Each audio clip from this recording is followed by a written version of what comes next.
Hello, hello, hello. Welcome, everybody. Good to see you all. The music is still playing. Let me just move that a bit. There we go. Hey, DJ. Good to see you, man. How are you? Hey, greetings. How are you today? It's been a while. About a good solid month. How you been? Yeah, I've been doing good. DJ was shuffling on the ship.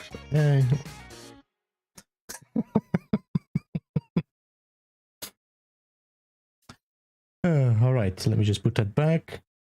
I need to do some work on my audio and stuff because some buttons don't work anymore. I don't know why. Oh dear.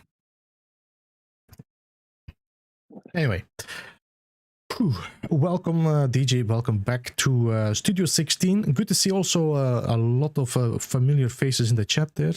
Nice to have you. Yeah. I've got my whiskey. Good old crew. You got your whiskey, I got my coffee, we're set to go. I think we should start calling our show The Irish Coffee.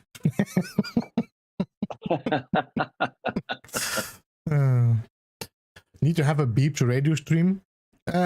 Maybe. We almost, what would be a good idea is actually if we do like a short summary of it and then share them with Veritas Velez so we can put them on the No Man's Sky radio with the byte beat, so there's like a little talk show in between. Little NMS FM. Yeah. I haven't spoken to Veritas in a while. I hope he's doing well. He was doing okay last time I talked with him. He did have to take a break a bit from everything, but he seems to be okay. Good. Like everybody now and then needs to take a break of something, you know. So DJ, tell me what you've been up to last month. Ooh, well, I've been busy. I've been doing lots of stuff. I've been building a bunch of stuff for cafe events and myself. Personal basis too. I've been starting up a new tutorial series. Yeah, I noticed that. I've been just busy. Yeah, yes. I've noticed a lot of new players starting the game, and they have no idea Mm-hmm. what to do when it comes to building. I'm getting a lot of questions, so I'm like, this would be easier if I could show you. So yeah, I'm starting up a new series, and I guess we're about 3 episodes in. I'm going to try release one a week if I can, and hopefully just give people some of the basics, and refer them to other content creators who we're good friends with, who can be a little bit more detailed with Mm-hmm. some of those techniques once they learn the basics. So yeah, it's been really good and really positive, and I've been getting some really good positive reviews. So I'm really happy about that, That's and good to hope hear.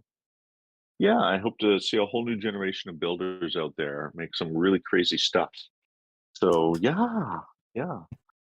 Yeah, actually I've been noticing a lot of comments as well on my older videos, like people like saying, "Oh, does this still work?" or "This is very interesting. Thank you, I didn't know that." So there's definitely an influx of either new players or older players returning. So that's a good thing to see. Yes, I'm the sure. game is constantly evolving. Yeah, and I think No Man's Sky actually has been on their all high for the last few years on players. They really had a high number of players, at least on Steam. There was like 25,000 people playing, which was actually an all-time high for the last 4 years, I think, which is good. Well, that's good. Yeah, Because I don't that's think great. I don't think they even reached that with Beyond. If I check the ratings.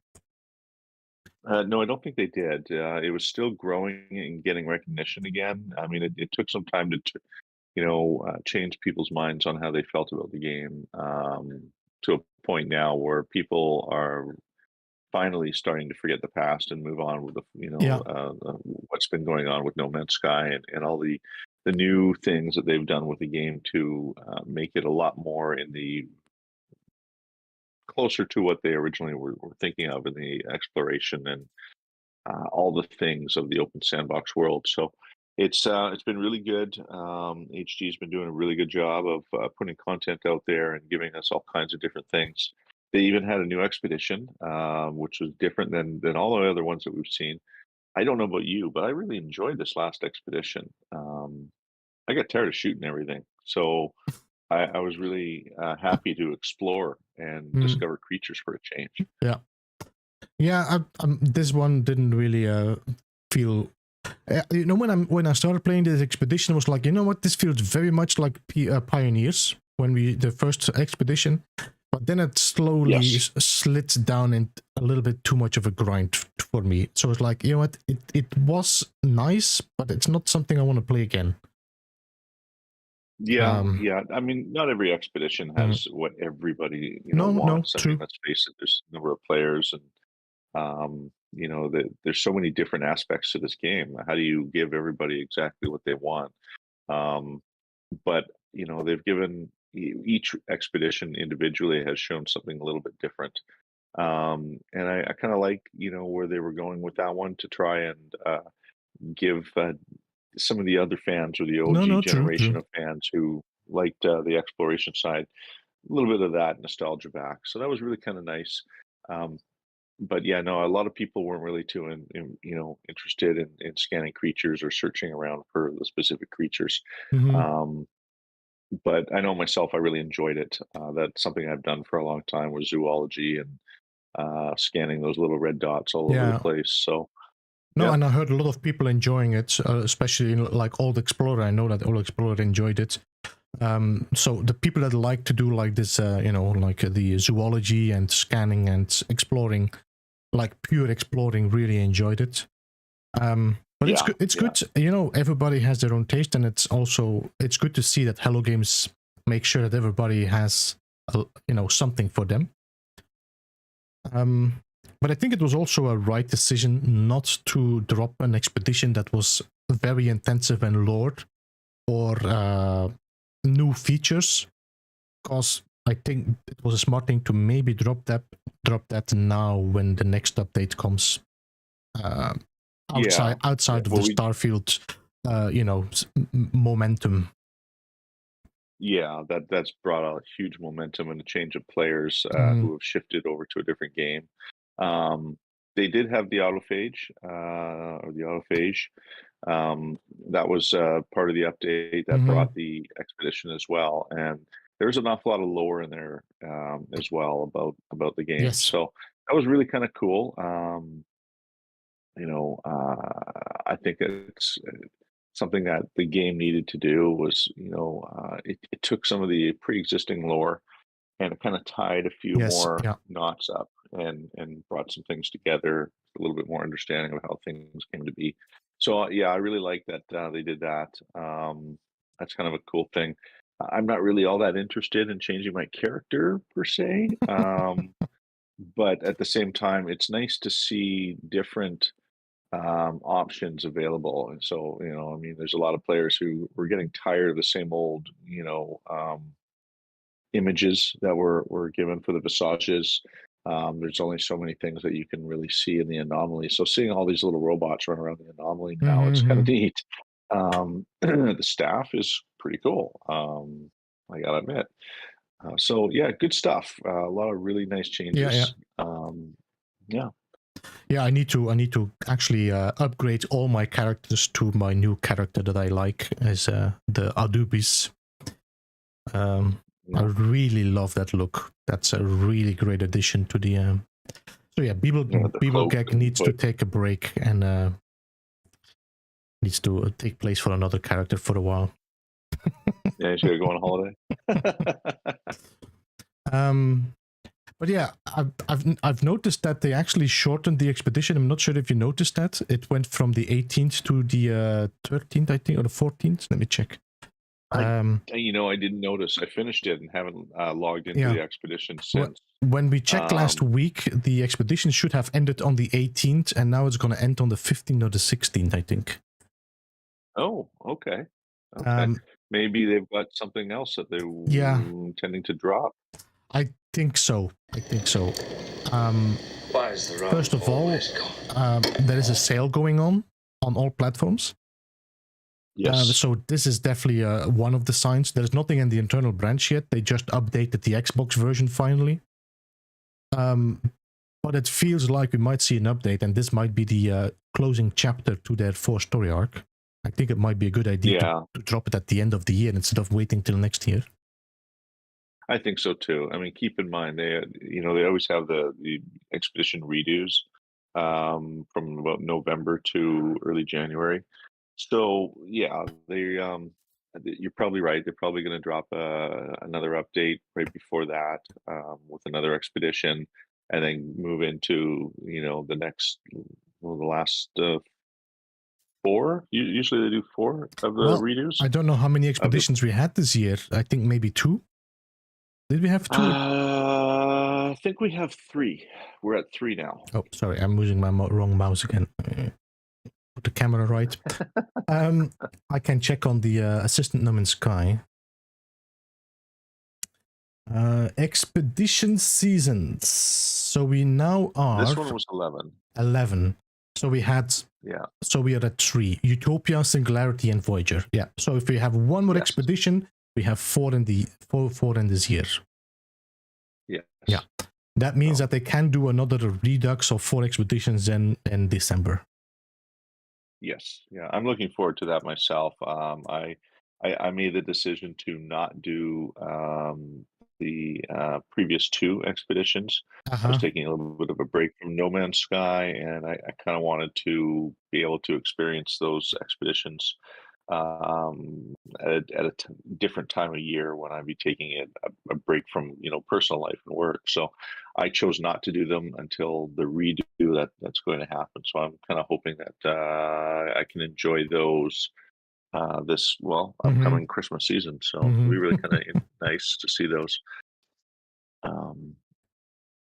But yeah, they were not my style when I first dropped out. There was an awful lot of battling, sentinel shooting, and things like that. And at the time, I was taking a little bit of a break, so it just seemed like the natural thing. Um, Often, Although when a new expedition comes out. Was Utopia? I think Utopia was mainly focused on building. No, was it not? Like upgrading and It was focused on building. yeah. Yeah, it was focused on I mean, building.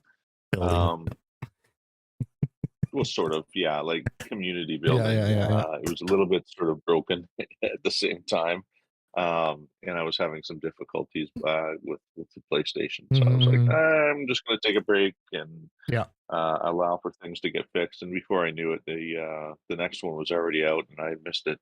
So I'm like, I'm going to just step away for a little bit and Mm, experience it.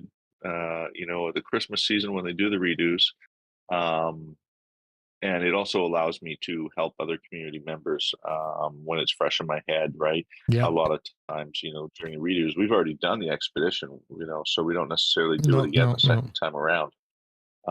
So to be able to get in and get my hands dirty with those who are doing it at that time of year is kind of valuable to other Mm, community members who could use some help at times, or maybe just some current updated knowledge, because they do shorten them and change them a little bit when they do the redos, because they have to fit it into a 2 week span. So mm. um, yeah, so I made that decision to sort of switch a little bit, at least for those two, and see how it goes.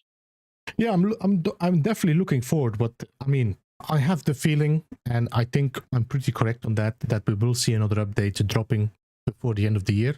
I'm assuming it's probably this or next week. Um, and I'm Yeah. really looking forward what they will do. What is the conclusion to the storyline, and what are they gonna add? Because a lot of these, there's been a lot of like hints towards what is gonna come. So I'm really curious how hmm they're gonna implement it into the game. These storylines and stuff. Is it? Yeah, they've had some really good updates this year. I have to admit, they've brought some really good content. Sean did hint towards us that this is going to be the best year ever, or the biggest, year ever. So, I mean, so far, I got to say, he hasn't really lied. He's put in some really good content and a lot of new stuff. I mean, I've been surprised just exactly what they've given us. We've got new Mm-hmm. ships, new multi tools, a staff, Sentinel ships. I mean, really, we've always wanted Sentinel ships. I think Mm-hmm. Mm-hmm. since the beginning, we've Now always they added wanted those them. little red Sentinels. Yeah, really kind of cool. A new way of ship hunting them. So yeah, like we got some really good stuff coming, and it's been really enjoyable to play. Honestly, Yeah.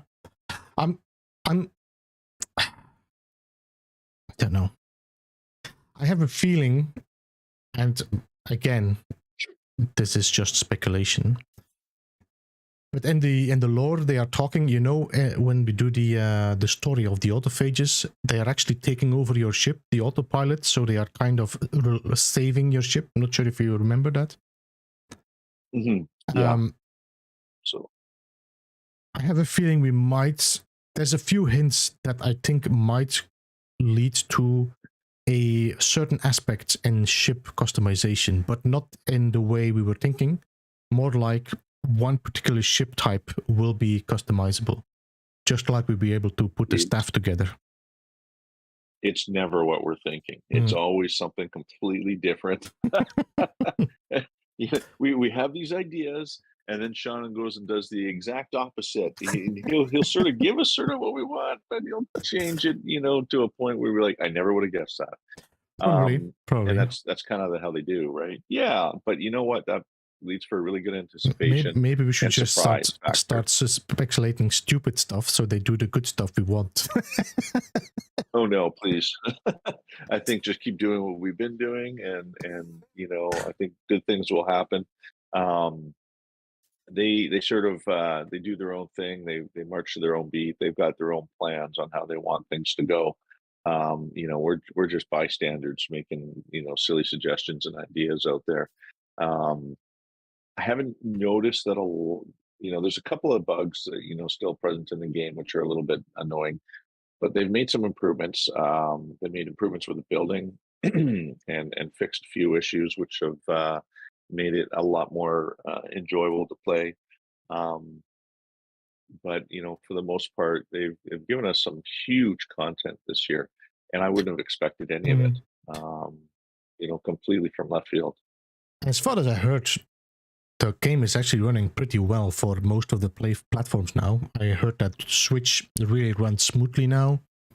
And also the older consoles seems to be picking up really well now. So I think that was a really good thing to hear. I've not been playing that much myself, so I cannot say like, oh, I've seen a lot of bugs or whatever. So I cannot compare. I think one of the biggest ones right now is the online discovery services seems to be a little bit touch and go. Yeah. I've been hearing reports around some of the other community members on the older platforms, especially the discovery services will be online and then it won't be online. Which is normally always a sign of an update. Yeah, either a sign of an update or maybe the servers are a little overloaded. But there's always one weekend. If you have to believe the services, the discovery service, there's always going to be an update. Yeah. Yeah. So, but I mean, it is what it is. It's a game that's been out for a long time. They don't have, a huge number of staff working on things. It's a pretty small, group. And they are working on another game. So, I mean, you have to expect that there's only so much that they can do so fast.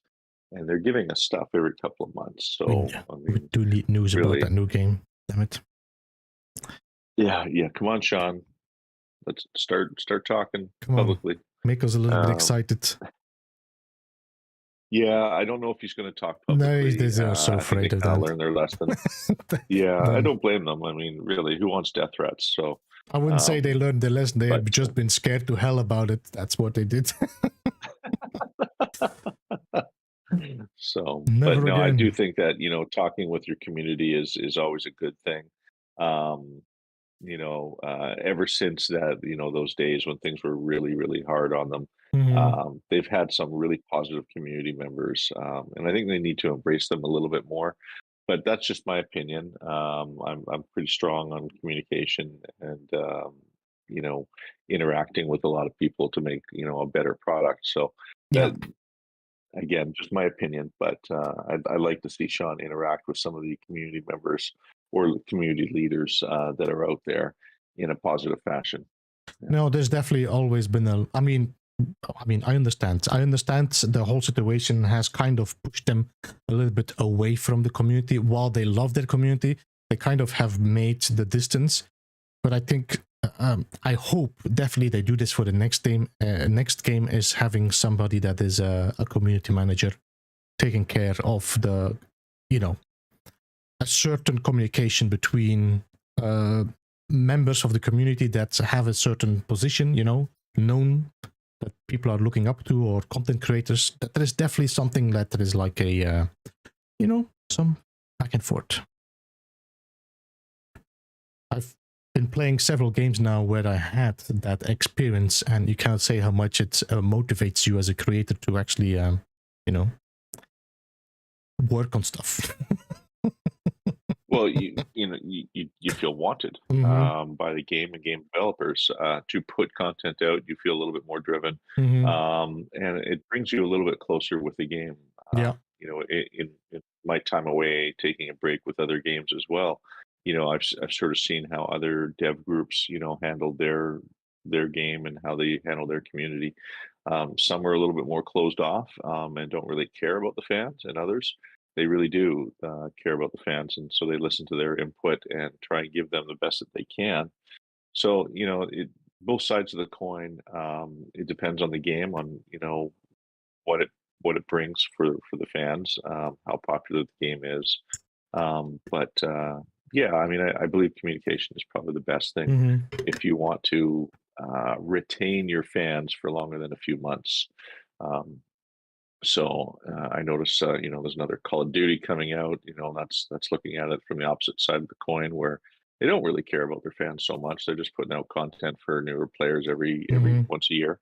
And that's that's it. That's all they really care about is game sales. Yeah. And then just move on. And then there's other games, and they last for years, generations. It seems like of game, um, for a game, and that can, they get close to their fans, and they really, regard them very highly and listen to them for their support.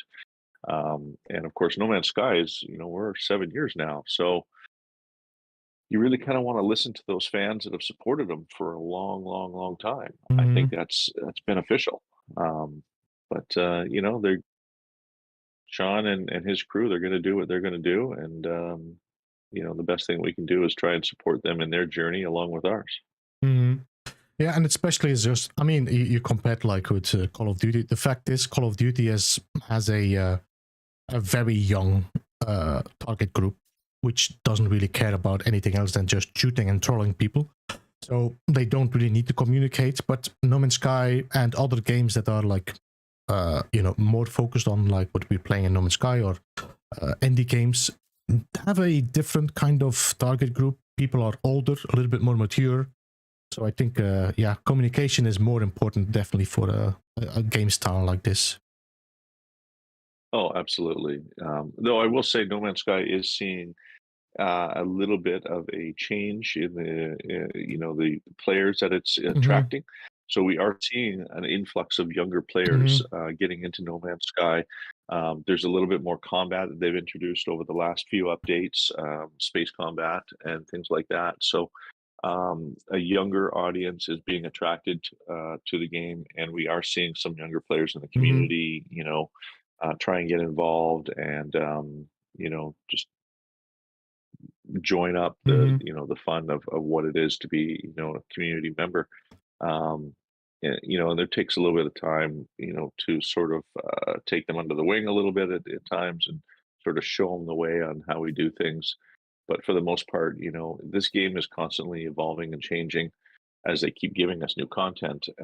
So you kind of have to roll with the punches, and as the new generations, arrive within the game, and we've talked about this before on how to generate revenue, right? Hmm. So, No Man's Sky puts out free content, and they've never charged for any of it. But how they generate their revenue is different than other games. Instead of like say in-app purchases, they rely solely on new sales of the game, which is why it goes on sale every time there's an update, right? Hmm. So new sales of the game, is what's generating their revenue. I don't know how long it'll last, but hey, every update is still, far as we know, free. No, I think it might be. I don't know. It might be a good idea for them to start thinking about just reducing the price of No Man's Sky a little bit more permanently. Like instead of, because it's still 55 euros, I think. Yeah, yeah, $70 Canadian, almost 80 for me. Yeah. So I mean, it might be a good idea for them to just say, you know what, let's drop the price to like 40, like, and don't do any sales anymore. But anyway, this is more of a, this is their side. I'm just thinking out loud. But the game is 7 years old. I think the price should start dropping. I agree. Yeah, and you're gonna attract more people who are more willing to spend, part with their money if it's a little Mm, bit less yeah. expensive. Um, though, I mean, you look at the game and it's got some amazing graphics. They've improved their graphics. It's not like they've stayed the same over the years. Graphics are improving within the game. Content is constantly growing. Um, Heck, if I go to the Quicksilver shop, I don't think I could afford everything in one go anymore. Um,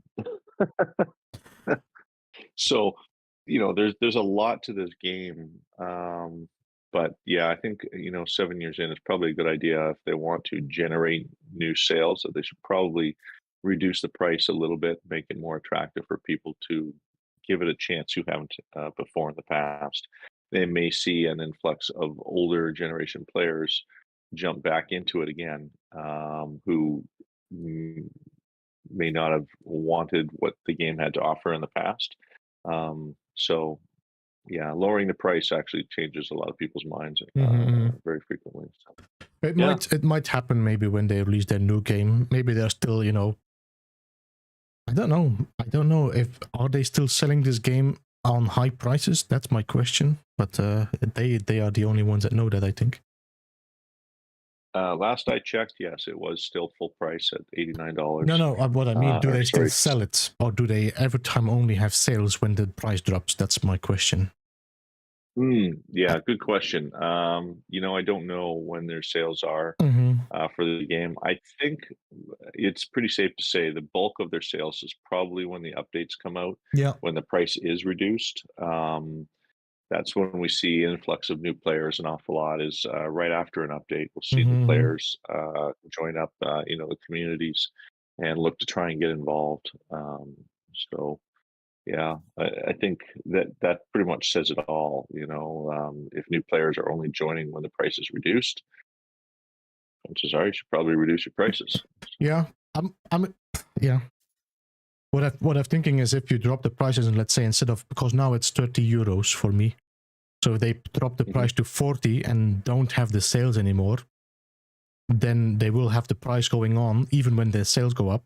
Even when they do an update, then they will sell actually more money, and outside of the sales, they will even sell even still on the lower price, but they gain from their sales, from their update. Yeah. But more sales. Maybe I'm not a salesperson. I'm just thinking common sense here. Yeah, I mean, you think of it, in the world of supply and demand, reduced prices is going to sell more products. As opposed to higher pricing, right? So if you reduce those prices, those things are going to go off the shelf a little bit faster and more frequently, as opposed to only sale days when the prices are reduced for limited time. So, in terms of getting more copies of the game sold, you'd think at this point in time, reducing the price would probably be a good idea. But, we're not on that marketing team, so I guess they're going to just keep doing what they're doing. I think it's time to pull in our guests. What do you think? I think it's time. I see him waiting out there patiently for us. He's waiting outside. All right, I'm going to pull him in the chat, and in the meantime, he can walk inside. All right. And there he is. Hello. Welcome. He ran away. Right, let's pull him in again. Oh, I don't hear anybody. I'm going to have to put the video back on. We should hear you now, no? Hello? Hello. Yeah. Everyone now. DJ just muted himself, I think. Okay. Am I coming through clear enough? Yes, you could perfectly. You are. Good. That's good news. All right. How's everyone? It's been a minute. Just for the people that are not sure, this is PEZ-S, one of the how you call it, profound builders in No Man's Sky. Oh, definitely a premier builder, a name that's synonymous with building grandiose structures. Somebody I've looked up to in the building community for a long time, and I've even gotten advice from myself. So welcome, Pez. It's great to see you on the show. Thank you for the opportunity. It's pleasure is all ours. And greetings to the chat as well. And of course, Beebs. How could I ever forget? There's a teleporter outside if you'd like to join us in studio. Oh, yeah. I forgot about that bit too. Sorry, this is all new to me.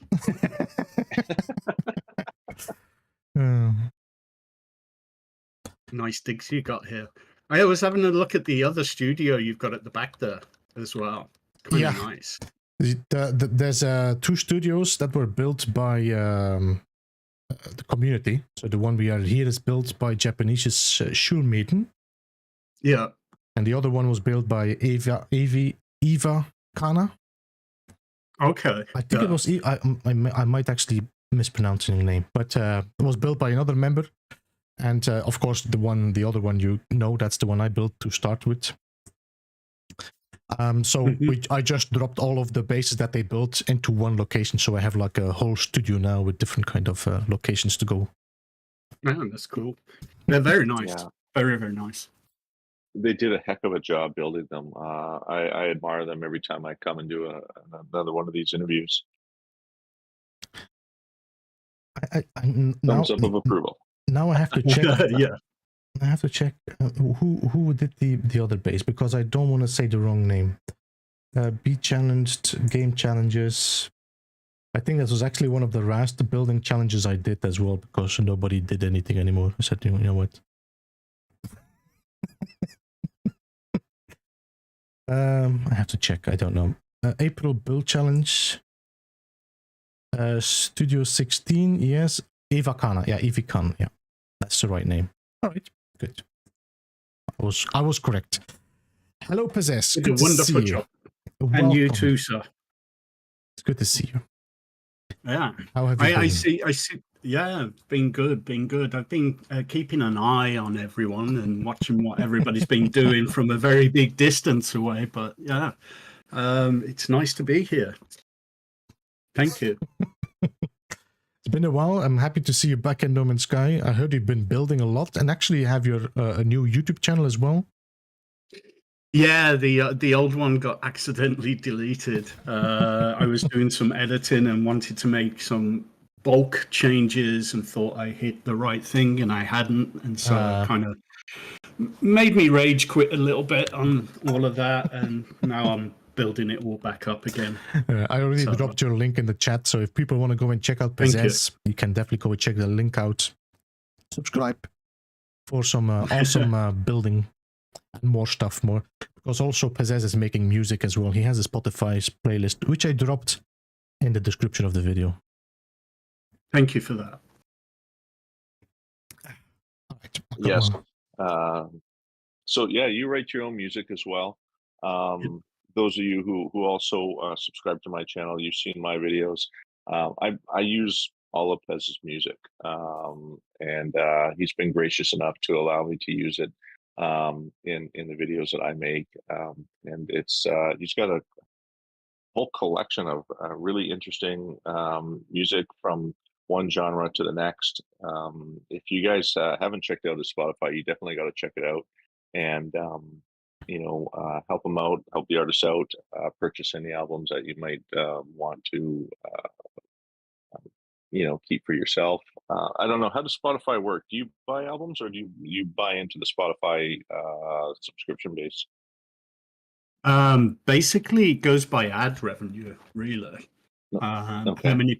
How many plays I've made and how many ads are placed during those plays, and I get a percent. That's all that happens.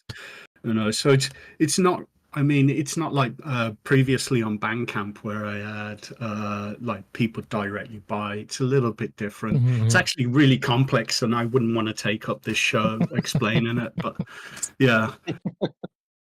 Well, it's probably it's easier, no? With no Spotify, you just drop your whoever listens to it instead of having to get the album sold. So yeah, I mean, I have a distributor. I get the distributor all my stuff, and they deal with Apple, because I'm also on Apple, iTunes, Amazon, and various other ones. So they deal with all of that.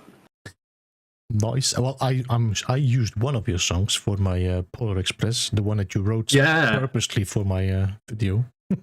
That's correct. That was I listened back to that, and I'm like, oh, I could have done so much different. Oh, I need to make a new train then. Yeah, you do. Get to it. PEZ Express. Call it the PEZ Express. I'm holding you to that now. It's your new challenge. So what you been up to, PEZ-S? I've been doing some building, not as much as I would like, because I've ran out of ideas, to be honest. And I've kind of like, I mean, there's one build I did, it's called Artville, where it's like, actually you inspired me. You did this Western build one time. And kind of Midwest build, and it's kind of like that. It's like it's got a mining area, it's got like a little township, it's got the rail track, no train, but it's got a rail track. But yeah, that was I've been like tinkering away at that. There's a couple of other builds I haven't released yet. Actually, I do that all the time. I will do like several builds and only release one, and then maybe later I'll pick away at another build and then maybe release it, maybe not. If it doesn't inspire me, I won't release it. Yeah. So there's a lot of builds out there. They're just in bare bones format at the moment. Yeah, you do seem to have a different approach than because if I start a build, I need to finish that build. I cannot start a new build until I finish that, and that's why I probably get stuck a lot. Yeah. But it's just that my brain works like that. I cannot go and I cannot work on something. I cannot work on two things. I need to work on that and then on that. So there's some days where I'll work on 3 or 4 builds. Like I'll work on one and then I'll have an idea for the other, so I'll pop over to the other and start working on that one. So yeah. I'm with Beebs on that one. One at a time for me. Otherwise, I get lost and too many crossovers and end up happening. Yeah, for me, it's just my brain doesn't work like my brain doesn't work like that. Like it doesn't allow me to work on something else until I finish this first thing. Otherwise, I get frustrated or I get angry, or it's like you have a project-orientated mindset.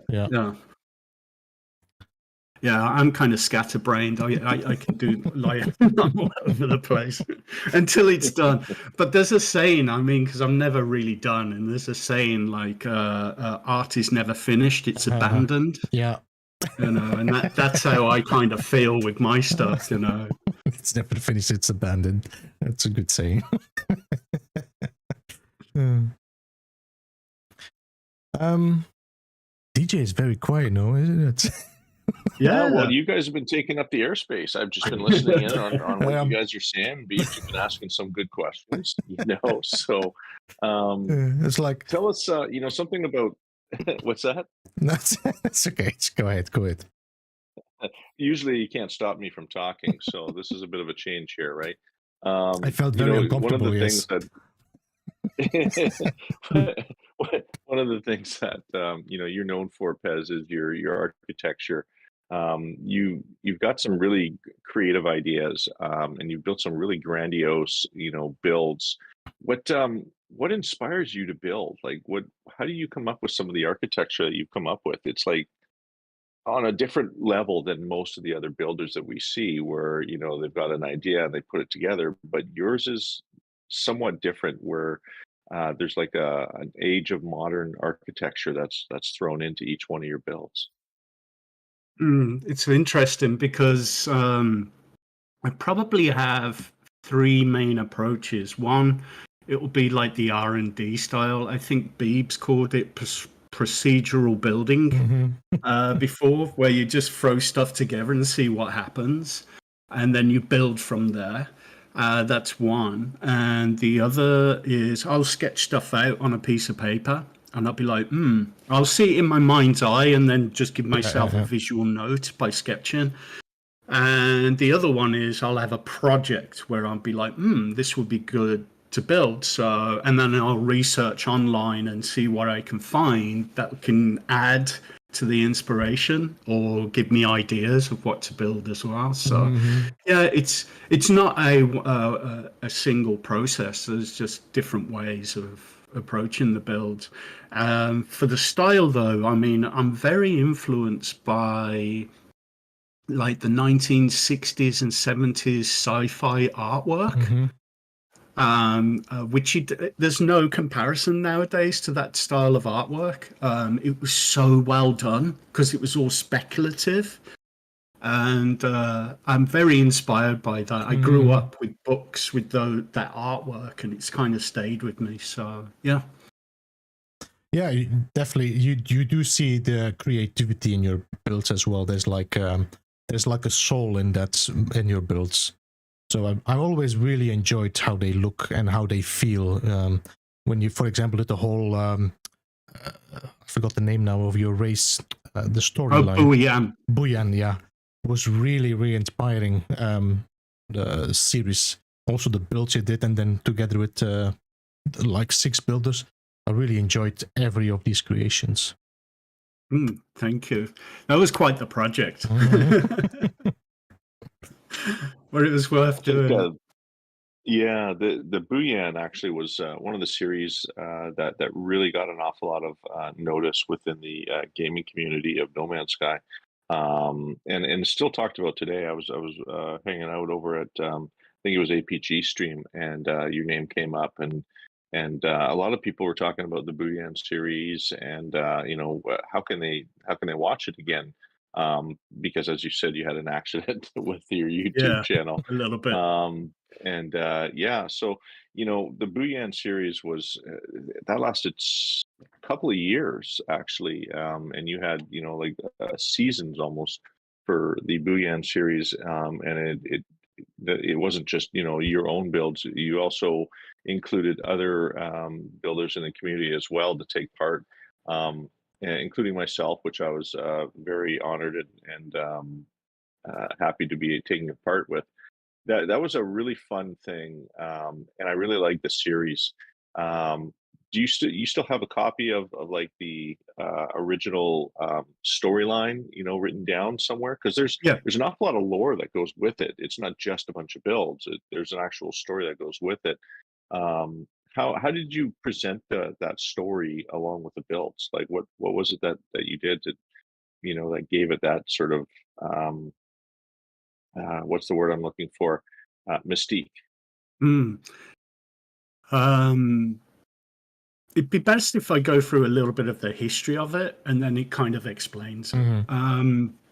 Basically, I can't remember the origin of the name exactly. It was either a base, when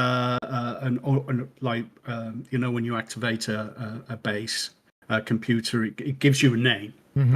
It was either a base computer name that was auto-generated, or it was something I threw together. I can't remember exactly how that name came across. But like, I did a build based on that. Then I did another one long before I was with the community. And I was like, this is a nice idea. I can imagine, like, to begin with, the idea was there was another species out there that was creating all these mysterious monoliths and builds, and that has peculiar technology. And later it developed into the multiverse. It was basically it's a spoiler alert, by the way. It's basically a researcher who's trying to find out who are the beings that are creating all these buildings, leaving signs and signatures and messages around the universe. And it becomes to the fact that there's like many of the researcher, the multiverse, leaving clues for each other to find themselves. There you go. So that's how the story developed. It originally was just like a title build, like I'll build a Booyan temple, Booyan power plant.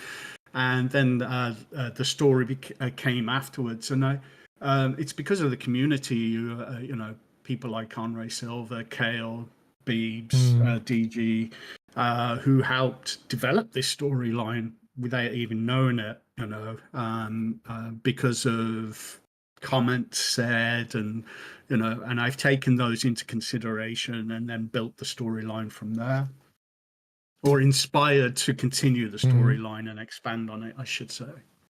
Very interesting storyline. That would be a great movie. Yeah. Definitely one of the most talked about storylines within the game community itself. That's community written by one of its community members. So I think that's one of the things about this community is so great, is we've actually independently written our own stories that go with builds. Some longer than others, but the Booyan is probably one of the longest running and greatest stories that has been really, really well written. I remember just how amazed I was at how well written when I saw your Google documents a couple of years ago now when you released it, and it was really quite intriguing how you came up with it. Um, do you remember just how many Booyan builds you created? Like how many chapters there was? I think, wait, I can tell you how many. Just give me a second there. Um, I can kind of tell you how many there. 27. Oh no, 24 in the Booyan series videos was released. Uh-huh. But I did way more builds than that for the Booyan series. There were some builds that people only saw if they were in my game. As well. So, and that's usually because I've had doubt about whether it's good enough to release as a video. But yeah, so there's 24. Wow, that's amazing. Yeah. That's a lot. Yeah, yeah. That puts my own to shame. I only have like 12, and even then, it was a stretch to keep it going long enough. Yeah. That's an amazing series that you wrote, and that was all in your own head. All of the Yeah. builds and the storyline was all written. I've lost TG. I think so. Even the Okay. collaborative build that we did, it was you had a theme in mind, and we all followed that theme to go with the next chapter. And that was really, really a cool thing. In fact, I think Beeps, you visited the Booyan complex last year. So it was, yeah, it was a really awesome series. Now, I have an interesting question for you. I see the character that you use here. This is a character that you've had in game for a long time now. What inspired you to use a character that looks the way it looks now? Is that the Booyan character, or is that just something funny that you came up with and you liked? This is not a compliment, I'm telling you. Yeah. What happened was I just I had the Artemis face for a while. For the longest time, actually, and then when I was doing the Booyan, I noticed that a lot of key players in their videos, they always had the same character, whereas I would just no matter what character was generated, I'd just stick Artemis's face on, and that was me. But then I thought, no, let's make a character, and I was like, okay, what's the most stupidest look I can have? And so I made this overweight pirate kind of guy with goofy eyes and always looking like he's yawning, so I thought that would be perfect. And it looks nothing like me at all. This is not me in real life. Wait, that's not how you look? No, apparently not. No. Yeah, that's kind of an interesting story on how you came to be with a character that people now know of. When they see that character on screen, that PEZ is around, because you've used it in all your Booyan builds when you show your character, and not all your builds have your character in it. Yeah. So it's the story itself is more about the builds and the complex that you happen to be in than it is about the character who's roaming them, even though the character plays a very big role in the Booyan story arc. So I find it really interesting how that came to be. And I do get a little bit of a giggle with the sort of short, dumpy character that runs around. He's the anti-hero. Well, it creates a little bit of a realism because he's going through the universe, and he's coming across all these builds and technology that he's never seen before. And so the sort of this character who is unique is discovering it for the first time. And so you've kind of created an image for yourself as an in-game image of the Booyan character who goes about the galaxy discovering these things. And well, there you have it. You've got your character. That's who you are now. Yeah. Yeah. I kind of So, have to keep him around now, you know, because it's part of the branding as such an identity of who I am. So I keep him around for that. You have luckily we have 3 saves. how much? 3 saves? 3 saves in the Oh, appearance yes. modifier. Yeah, so that we can Okay, save, yeah. an appearance. And that's really kind of neat. Can you tell us, you build really interesting. You've been known as a glitch builder for a long time, pretty much since you came into the community. And you caught my eye, right away back in the days when you first, jumped in. I've had the pleasure of like being in game with you while you built, and we built together, in game. And what amazed me is how you came to build some of the structures that you have. You are a glitch builder, but you don't use a lot of glitch building in your builds. What kind of techniques do you use? Like, what is your bread and butter? Um, Well, because there's a lot of scaffolding. If you have watched me build, I will build like 20 to 50 pieces to put one piece in. Mhm, Because what happened, I got into that habit because back in the old technique, where you had to do everything by wires, etc., Blender glitch, I think it was called. I found it really difficult because I didn't have the skills on the keyboard and mouse to do the glitching properly. This is prior to making macros. Mm-hmm. And so I always figured out how to get pieces in by basically a ton of scaffolding and force feeding pieces into the builds. So that still stays with me. I still do a lot of that. There's many times like I've built with Kale, and he just scratches his head like, "Why have you done it that way?" It's just throw a wire in like this, do this, do this, and I'd be like, "This is how I'm comfortable, I'm comfortable building this way." Yeah. And I do a lot of something I call spot glitching, where it's not really a glitch. I'm just placing the cursor on and then reverse glitch the piece in to get pieces where normally you would have to build a ton of scaffolding and wire manipulation to get that piece in at weird angles. I'll even build scaffolding to get the angle I want as well. So, I can have a building, say a tower, and put in the roof in, and the roof. To put the roof in, I'll have more build on top than there is down below it, just to put the roof in. I can spend 2-3 hours building the scaffolding for 4 or 5 pieces to go in. So yeah, that's why I say I'm constantly nipping away at builds, because I'll finish one piece and be like, that will work on that other build, and I'll pop over to that other build and continue that on the other build. So yeah. Mm. You know how it is, Beebs. Yes, I know. Especially before. I mean, now glitch building is way easier now. Oh god, yeah. I mean, now So there's like 3 techniques anymore that you actually really need to learn, and the rest is just the way you approach it. mhm. It always amazed me, that you managed to build some of these superstructures that you've done.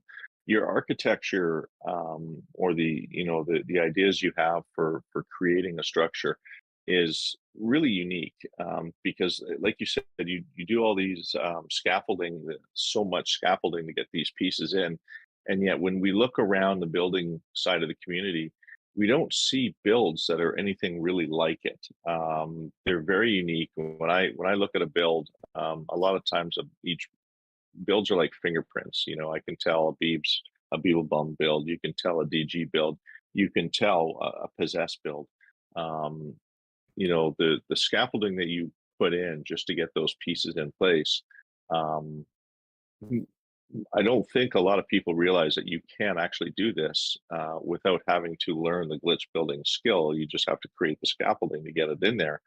And I look at the structures that you've created, and I scratch my head. I'm going, how in the heck did you manage to get those pieces oriented in that fashion in such a smooth, precise look without glitch building? And sometimes I think we use glitch building as a lazy man's way of getting parts to do what we want them to do, but you don't. You manage to do it, by utilizing the green state and snap to, just by building a bunch of scaffolding, and that really always amazed me about your builds. And there's another thing that really amazes me, with your builds, which stands apart from a lot of other builders out there, and that is your use of lighting Mm. in a game when we don't have really good lights. Um, like we don't have like a light that just lights up a room. We have objects which have a glow, um, but your use of lighting to create colors and textures on your builds is, well, I'll be honest with you, and no, not a lot of people are really doing that, and it's really unique when I come across some of your builds, how you've managed to get some of that lighting in there. What what inspired you to learn how to use the lights and some of the glowing objects in the game that give off light um, to your builds? Because we've talked in the past about lighting and certain things like that, but I don't think some of the newer generation of viewers have really got a chance to hear how you came about doing that, and some of the knowledge that you have in creating certain things like different floor colors, um, a glow within an object, which is a different color than what the game offers in its color palette. Yeah. Um, well, first, thank you for the compliments. That was awesome. Thank you. Um, okay, so with lighting, I was a professional photographer for the longest time, and so I'm always interested in how light looks. And so when I came to No Man's Sky, I get frustrated that I could build a nice build, and I'm really into matte black as well, and I build in matte black, and then I'd be like, but it looks horrible, and Flat. so Yeah. I'm flat, yeah, exactly, and there's no life, and whatever lights I put in there, it's just lit for that area, and I've got to be able to change this. So I spent days just playing with lights and building different materials, different textures, and burying lights in different ways and seeing how it looks and which lights worked better than others, and looking at all the items that had lights or emitted lights. And I came across that there was 3 types of lighting. You've got like spotted lights, not spotlights, spotted lights. It only gives light within the visual. It doesn't emit light. It's a visual light. And then you've got near field lighting, the types like the pill light and so on, that only light up the area that it's touching. And then you've got ambient lighting, and those are like the skull gives off beautiful ambient light. No matter where you put it, that whole room goes purple, for example.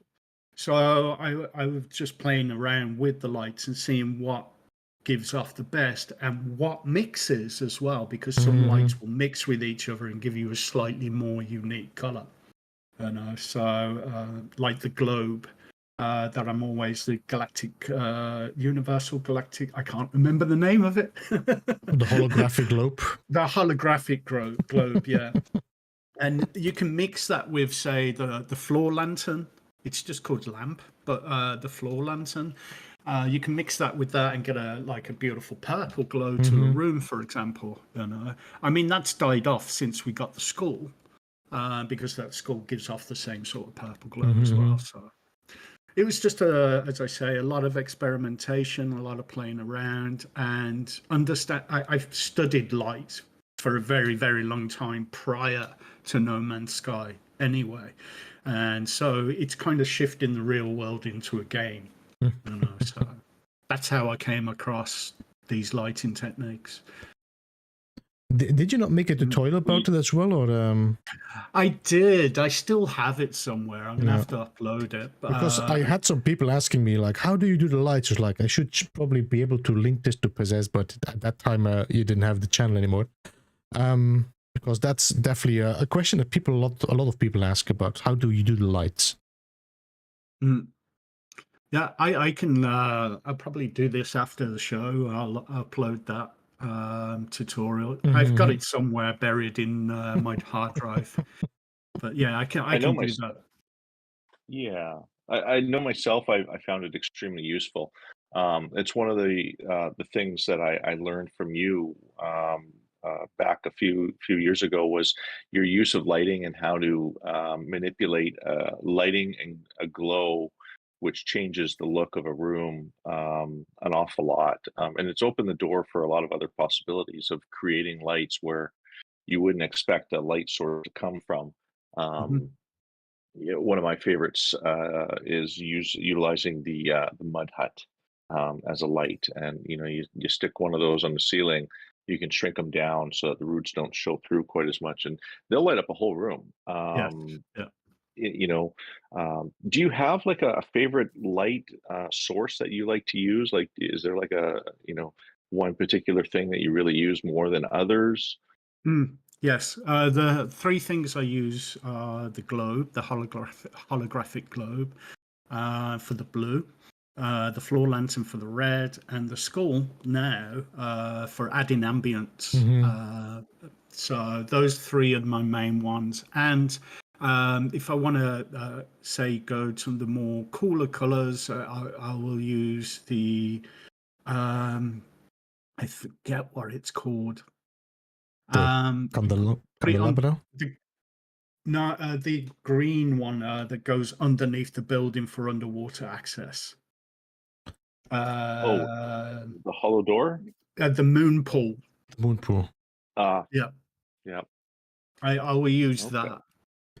Did we not get a new part with a new light? It's been a while since I built, so I kind of forgot. I think that was one of the expedition rewards, no, or not? No, not yes. this one. Not this one. We did get some signage lighting, but it's just a white light. Oh yeah, the signage lights. There's a few of them. The Quicksilver lights. They also give a nice light as well. Yeah. There's a I don't know if it's available yet. I don't know because I don't do any of the campaigns or anything. But there is a mechanical scrap, I guess it is. I know you can unlock it with editor, with an NMS editor. There's a mechanical head that has a beautiful blue beam light that you could just bury in the ground and have these little blue beams popping up all over the place. It's really nice piece, and I can see that being used a lot on things, as long as you can bury it, because it's a bit of an awkward looking piece, but it has this beautiful blue light. Yeah, no, I know the head. It's the autophage head, no? That's it. Yeah. That's it. Yeah. But I never built with it, to be honest. I tried to do some building just to see if we could make a robot. That was the only thing I did with it. But yeah. But if you look at it, it's got a beautiful blue cone that pulses light. It doesn't affect the area as much. It's a little bit of an area effect, but not as strong as other lighting can be. Yeah. I think the bioluminescence container, it's about the size of that the floral container that's blue. Only the bioluminescent one is yellow, and that one pulses as well. It's got like a slow pulse. That's great for giving like a candlelight effect. Yeah, you can bury those into some steps, and it'll create like a orange glow on those steps. The mud hut will give you a yellowish kind of a glow. That's right. Though the problem with the mud is the roots will show through. So like you either have to embrace the roots or glitch them in a fashion where they don't poke through the top or the bottom of your base. but those are a really good light source that I've used. Like a large rooms, you go inside the build, it's pitch dark in there. There's nothing to light it up. Yeah. Um, so a candelabra doesn't really light up a whole room unless you use like 50 50. of them. I'm not joking. Yeah, 50 of them. Yeah. Yeah, I mean, and some other things will give off some interesting light. Like you said, the moon pool. The moon pool is unique because since I can't remember which update it was, they put legs on them. So when That's you right. glitch them in, those legs poke through everything. Stupid So you kind of have legs. to bury it. Yeah. Yeah, I that had one it. really annoyed me. I had a ton of builds ruined Mhm. by that update. My And yeah. my Atlantis build You was are not also alone. ruined. Like, effing hell, what did you do, Sean? Yeah, they've never changed that. They put legs on it, and it stayed that way ever since. You're not alone. A lot of people had a lot of bases sort of ruined because of those legs that poke through. Because you can manipulate those. You used to be able to turn them in all kinds of different fashions and That's create right. shapes with them. Yeah, and once those legs came in, then it just changed everything. Myself, I had to delete them and come up with another thing, on a number of my builds, just so that either if I either delete the build or I delete that part. So yeah, a little bit of a change there with those parts. Trying to think of other things that give off a bit of a glow, which are really quite unique. The hollow door, the underwater hollow door, is also gives off a glow. The regular blue rectangular door that gives off a That's right. glow. Yeah. Yeah, all of these things are really kind of neat, Hmm. to use in your base. But it getting back on topic, it was really watching some of your tutorials back in the day and seeing what you do now, which kind of inspires me to use some of these objects to create an ambience to Yeah. a build, which is it's really hard to come up with an original build when there's so many great builders out there, because we all have ideas, and a lot of times those ideas sort of merge with other people's ideas. Yes. Yeah. And so by using lighting, you can change the ambience of your build just by putting some lights in there, and suddenly a build that is almost identical to somebody else's build is now unique and different, just by putting some lights in there. um, so yeah, no, you really inspired me an awful lot with the lighting that you choose.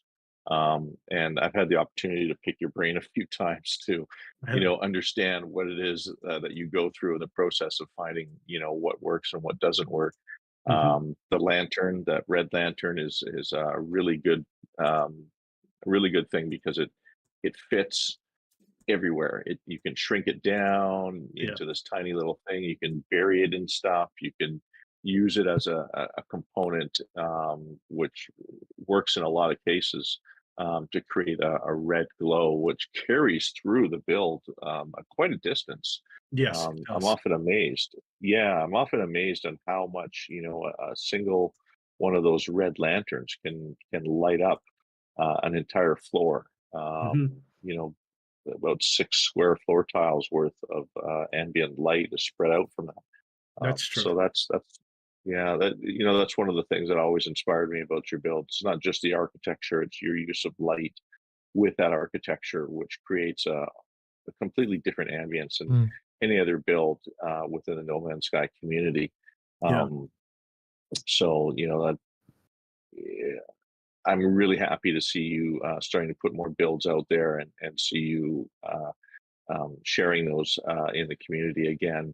Um, I think it's good for a lot of the newer players who are coming on and starting to see, not just how to glitch build, but also how to, Yeah. the differences that lighting can make to a build. Such a huge difference. A big difference. You can add drama to a cube just by putting the lights correctly. Mhm. And so it does. And if you get, just take a walk downtown, any downtown, and have a look at how the lights are placed. and how they go across the building and to present the building, to give it drama, to give it to make it stand out. And you can apply that to any of the No Man's Sky builds that you're doing. You can just look around, look what's around, and apply it to your build. It's really that simple in that sense, And you're right. Good lighting does make a build change. It does make it stand out, or it adds a mood that you're trying to transpire. I was still thinking about the part that was talking about light, and I was thinking about the crystals that were added. The dissonant crystals also have a purple light. They just make a lot of noise. That's all. Yeah, they're localized lighting as well. Yeah. Yeah. They do make a lot of noise. So that's a bit of a shame for a lot of parts that they do make noise. I mean, like the gas light is also a great one. It has a very good projected light. The disc with the. That's right. Yeah. But it also has a constant gas noise, so it's like the noise doesn't fit into my building. and you don't always want the flies. No, true. But I actually like that light as well. That's another one to mention. That one creates such a huge aura of tungsten light. You get that beautiful yellowish orange tungsten color. Nicely projected on an area. Yeah, absolutely. And you can bury that. If you're clever enough with it, you can actually bury that out of the way as well. Yeah, it's beautiful light. These other lights, like the strip light and so on like that, they give off a little bit of light, but again, it's localized. Yeah. So it's more of a detail than a... Yeah, it's a hint of a light, You get a little area of influence, but not a great deal. Yeah, but I gotta say, this studio is very well lit. Yes, it is definitely very cool. I did change a little bit. The chairs were to the back, and it was a little bit weird to make a camera shot. So I moved the chairs forward and then moved the lights as well. But for the rest, it was really nice. I like the back as well, lit up with the wood. Very cool. Yeah. It's very, very well done. I like it. Yeah, they did a fantastic job with the studios. Both studios that we've used in the past. This one is definitely one of my favorites. I love, like you, Beebs, the use of wood in the background and the purple ambience lighting around the floor. It creates a mood, very warm and comforting and inviting, royal. And that. Yeah. And I think that's an important thing, when you've got a guest, just to have them feel very welcome and invited. And you can't really see it from this angle, but the camera that they've created there in the back there, they did a heck of a job, creating all of the things in this room. It was that seemed to be a stroke of genius, asking some of your members to build one of these in your challenges, because you get some really, really interesting ideas and a variety of different looks for something as simple as a studio. And I can say this from experience, because I've had to build my own studios in the past, and this one is very unique and really, really cool. It's a great use of parts. Even the B right on the front of your desk. We don't have letters in the game, but they created a B out of a number of different shapes from the numbers that we do have. So kudos to the person who built this one. I saw the name scroll up the screen earlier on in the stream. I can't remember it now, Japanese. But I'm very impressed. Was it Japanese? Yes. Yeah, very impressed. Yeah, did a heck of a job. Translated, his name is Japanese schoolgirls. Oh dear.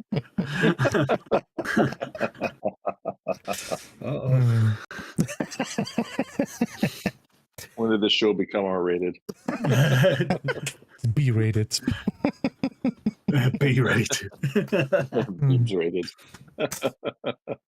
Oh dear. Yeah, but is there anything you wanted to add? to conclude what you said there is like the two, for example, if you compare the two studios, they got the same what you call it, the same conditions. Ambience. It has to be this size, can only be one floor, make sure there's not many chairs, and then you just see that people still build completely different and also have a completely different idea and view of how they feel the studio should look like, or how they feel a studio should look like. So it's always great to see the diversity and creativity in this community as well. It is, yeah. And with so many builders in the community, there, everybody's ideas, when people start getting really creative, that's when you start seeing some new ideas, new shapes, new builds. And I think that's what base building is all about in the game. It's not just creating, resource farms, although they are very helpful. Creating new ideas out of parts that were not necessarily meant for their intended use creates a new look and very creative ideas. For example, I look at these chairs, and I know this is probably one of the more basic examples of which, but the chairs have been adapted, to look different and give a new look to these chairs, where you've just thrown a couple of extra parts in there, and suddenly you've got a completely different look to the chairs that are in the game. Looks like small floor tiles that you added to the sides, which give us arms for the chairs. Very, very good idea. So seeing some of these ideas, you can take some of these ideas as a viewer and you can manipulate them and use them for some of your own ideas, and then put your own spin on it. Somebody else might have another idea which sort of coincides with an idea that they've seen as well. And that that to me is what base building is trying to figure out new looks and designs and ways of creating a look which is different than all the others and stands out apart differently from other builds. Years into building and glitch building now, what are we, about 4 years in, and I'm still seeing completely different designs from all kinds of builders out there. So that's absolutely fantastic to see all the creativity shown. Yeah. It's okay to copy, but you should always make it your own. Copy and practice and adjust it to make it your own. I always believe in that. Be inspired. Be inspired. Yeah. And I think that's the best way to look at it is, to use something to inspire you, but also to make it your own by adding your own touch to it. And that creates, the difference between the two. And that, creativity is such a hard topic to talk about, because what is creativity? What is considered art? Those kinds of things are, they're different in each person's eye, right? So yeah, definitely make it your own and do the best you can to try and develop your own style. Everybody has a unique style. I touched on this earlier on. You can always tell a Beeblebum build. You can always tell a PEZ-S build, an Burrows build. They are a unique style that we each have, like a fingerprint. And nobody else can build quite like that. You can try and copy one of those builds, but you'll always be able to tell that particular build is a PEZ-S build. And those could try and copy, yes, but they'll never be able to achieve the exact duplicate of that thing without a save editor of just straight up copy paste. I think that's the interesting thing about some of the premier builders in this community is they've developed their own style over the years, and you can always tell when you go to a Burrows base or a Beeblebum base or a PEZ-S base, or APG, for example, another great builder in the community. You can always tell their style, and really unique, no matter what type of base they're building, whether it's futuristic, kind of a cityscape, or like a garden, or anything. For example, everybody has their own unique style. Embrace it and use it to your advantage, because that's what makes your creativity grow. At least in my opinion. Well, we're talking a lot about bases, so maybe we should go and see some. I'm ready to see some cool PEZ builds. Where did you build them, PEZ-S? Can we just... I think you built them in normal, on creative, no? I think we lost PEZ-S. Let's take a look.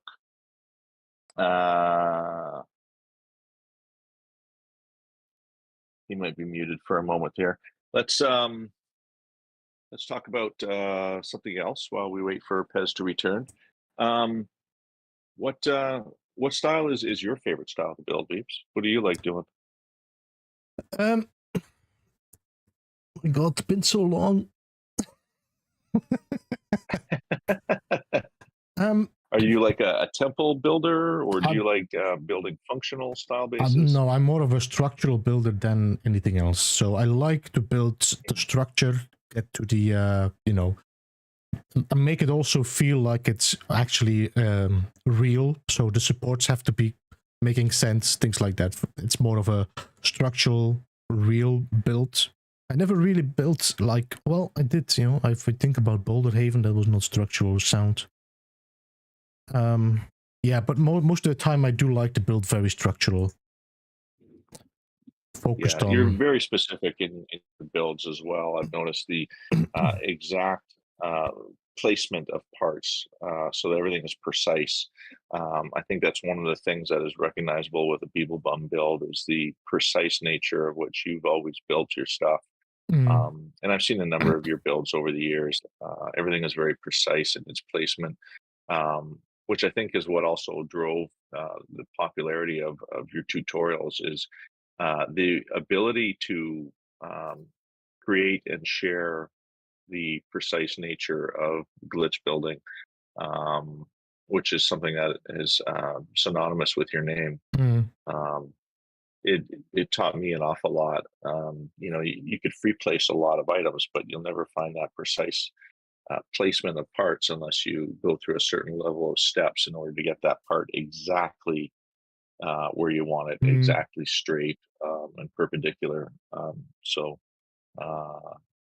Is there anything that has like struck your fancy lately? Are you thinking of like I noticed you've been playing an awful lot of Starfield. Is there something that's inspired you in that game? Not really. To be honest, I've been kind of enjoying the fact that I didn't build anything in Starfield. I did a few outpost builds, but more functional. So it was never really about... I kind of liked just taking a step away from building. I've been trying a few times now, kicking off a build in No Man's Sky as well, but never really have the urge to continue it. So I'm just waiting and seeing if the the mojo, the feeling comes back one day. But for the moment, it's been very, very slow. Yeah. Starfield's shipbuilding is really fun. In Starfield. Yeah. I've been really doing fun. A few of them, but never really. I've been just focusing on the story and shooting people, to be honest. So it's like... Fair play.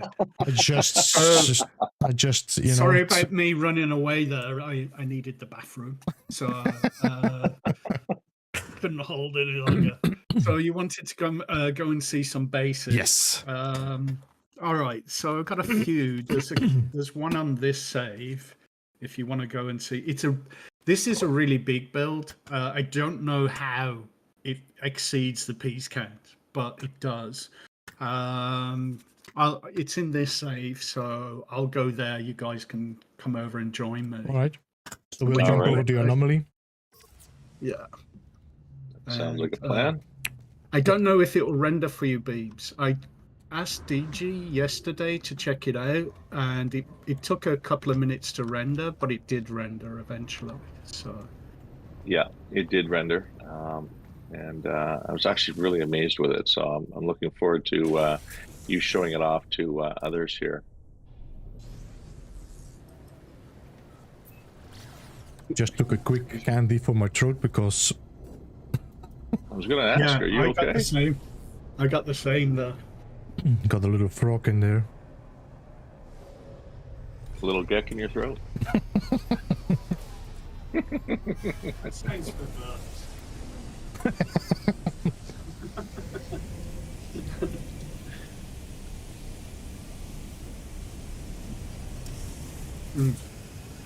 Okay, I'm there, so you can join at any time. All right. There's only one really active landing pad. There is two, but we checked out the other one and it wouldn't land for some reason.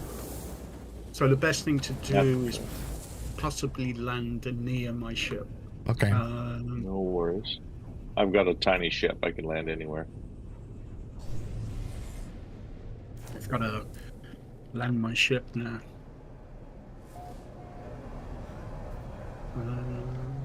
Let's see.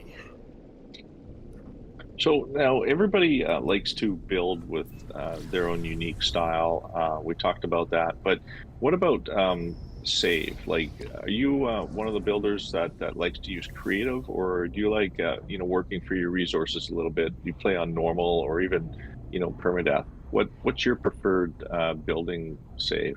90% of the time I'm on. Actually, 90% is a stupid number because there's 15 saves, and 4 of them are normal mode. So my 90% doesn't work. But like, I've got 4 normal modes and 11 creative modes. 11. Oh wow! Yeah. Did you build on a WoW-based computer? So yeah, you definitely like your creative saves. This may have been. I'm not too sure. It looks like there's a WoW-based computer right in the middle there, so there's nothing rendering in from me yet. So I might land and take it off again. Oh, hey, guess what? The landing pad that wasn't working yesterday is working for me today. So that's cool. That's cool. I'm going to land there. So if anything renders for Beebs, there is a free landing pad then. Yeah. And it took a minute or two for it to render for me, but it all rendered, and it should show up shortly for you once you land and start walking around a little bit. Yeah, I already see it. I'm just going to shoot out again and come back. Okay. This seems to have a proven technique for me. Yeah.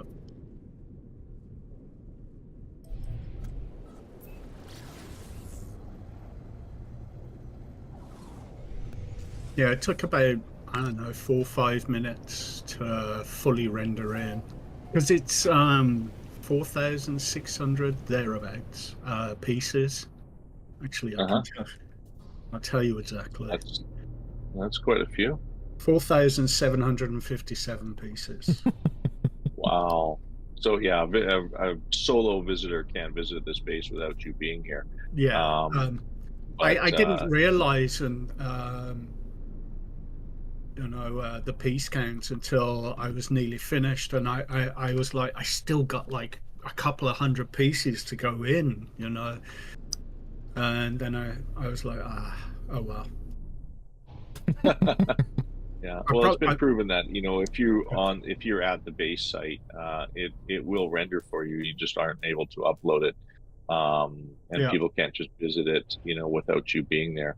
But I think that's one of the things about building in this game that is quite unique. Is in other games, if you've got like a hard limit on upload, you're only able to build so much, and then you're not able to build anything more. Whereas in this game, you can surpass that build limit and keep building. In some cases, up to 5,000 pieces. Or if you're APG, you're looking at upwards of 10,000 pieces. And that entire city, it all rendered on stream for him, long as he was there. And this particular base, which is about half the size in parts, it's all rendering for me. And I'm standing on top of a building here, and I can see everything.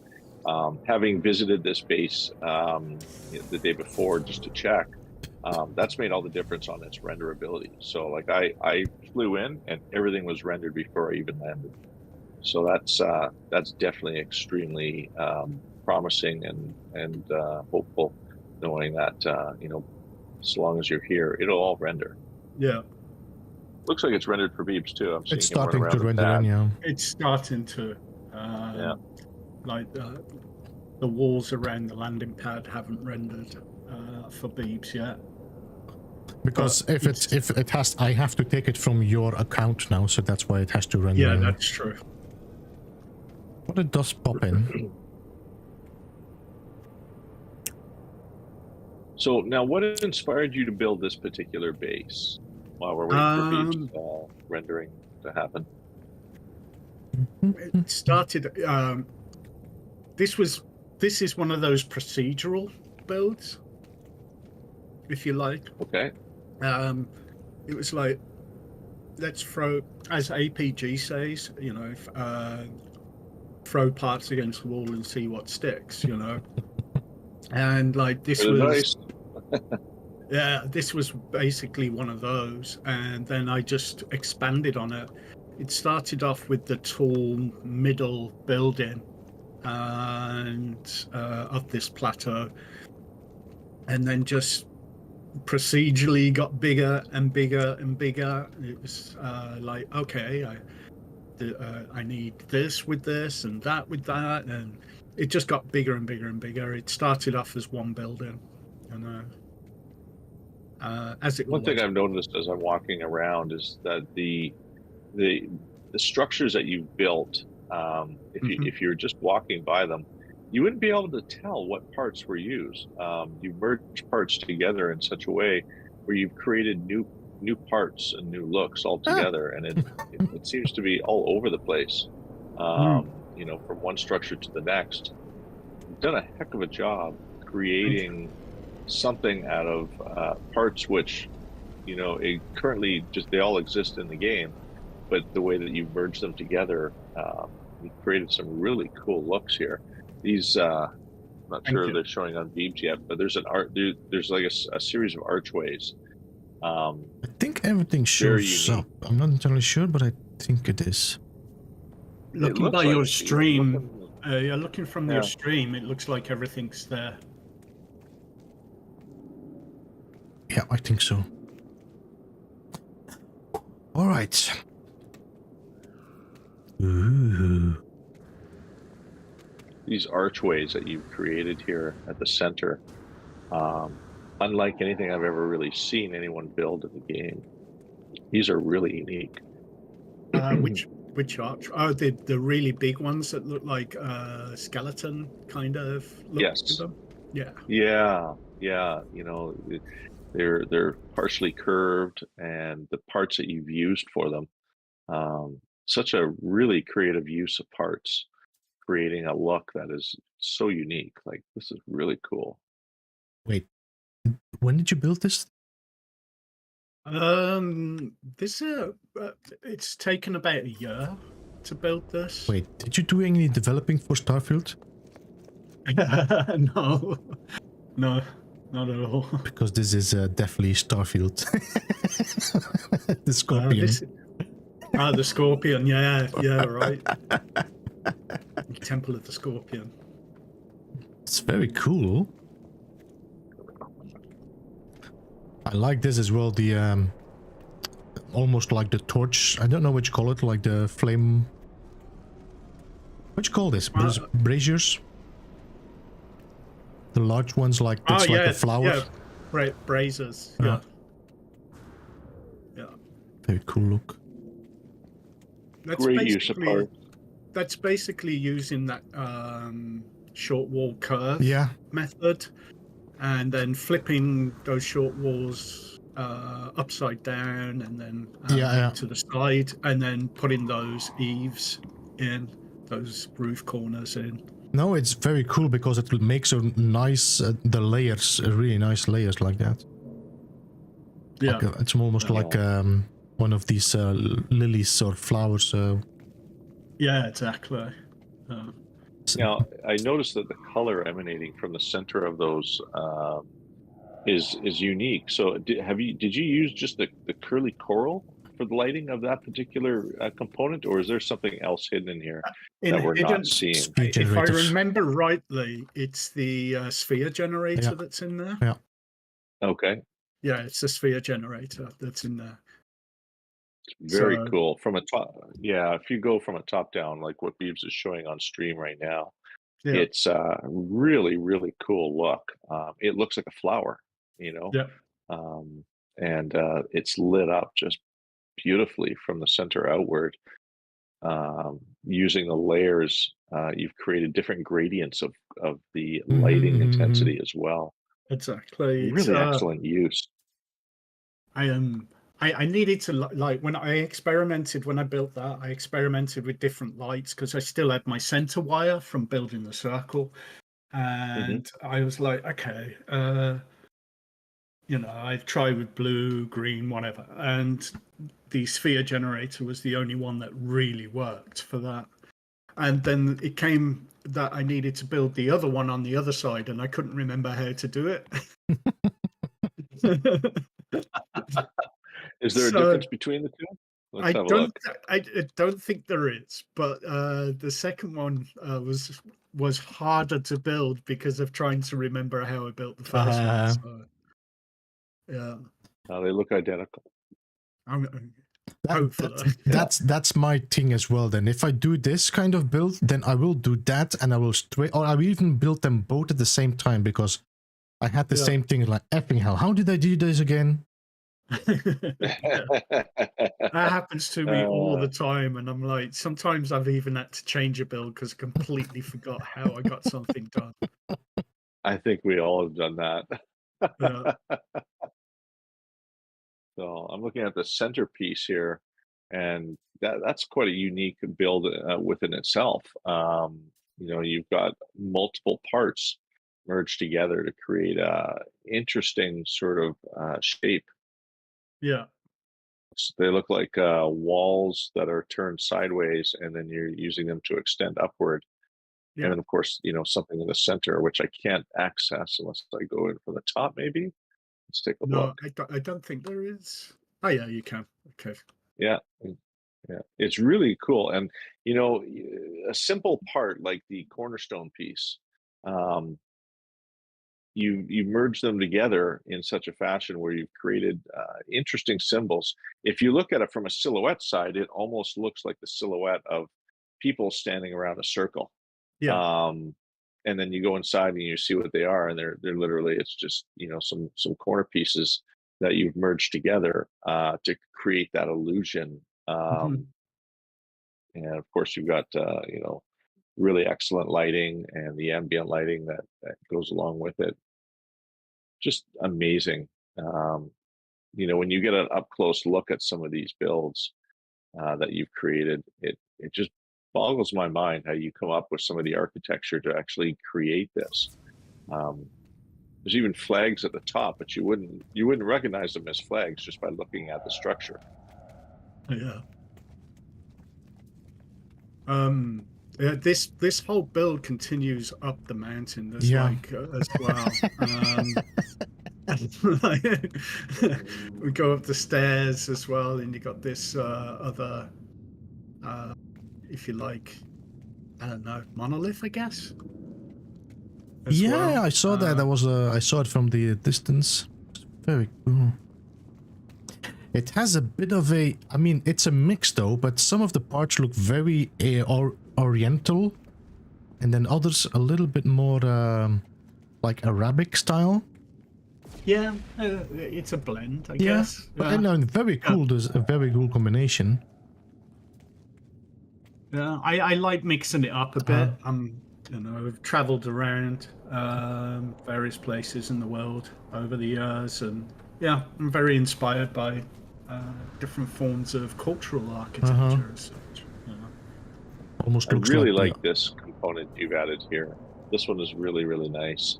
The centerpiece with the walls and arches with what looks like a bell or a ball right in the center of the arch. Yeah, yeah.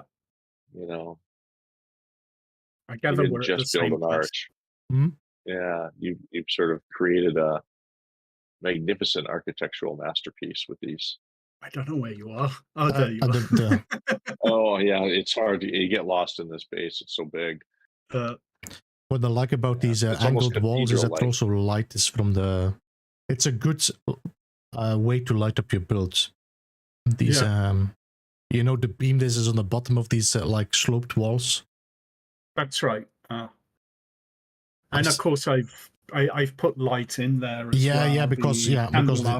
Because they don't glow, but it's perfect. It's a combination of that. It's like it's shining onto the. Yeah. Could you say how many lights you would use on a build? Like, how many lights would you need just to achieve a look like that? Like, we're talking 100 lights, 2 or 3 lights.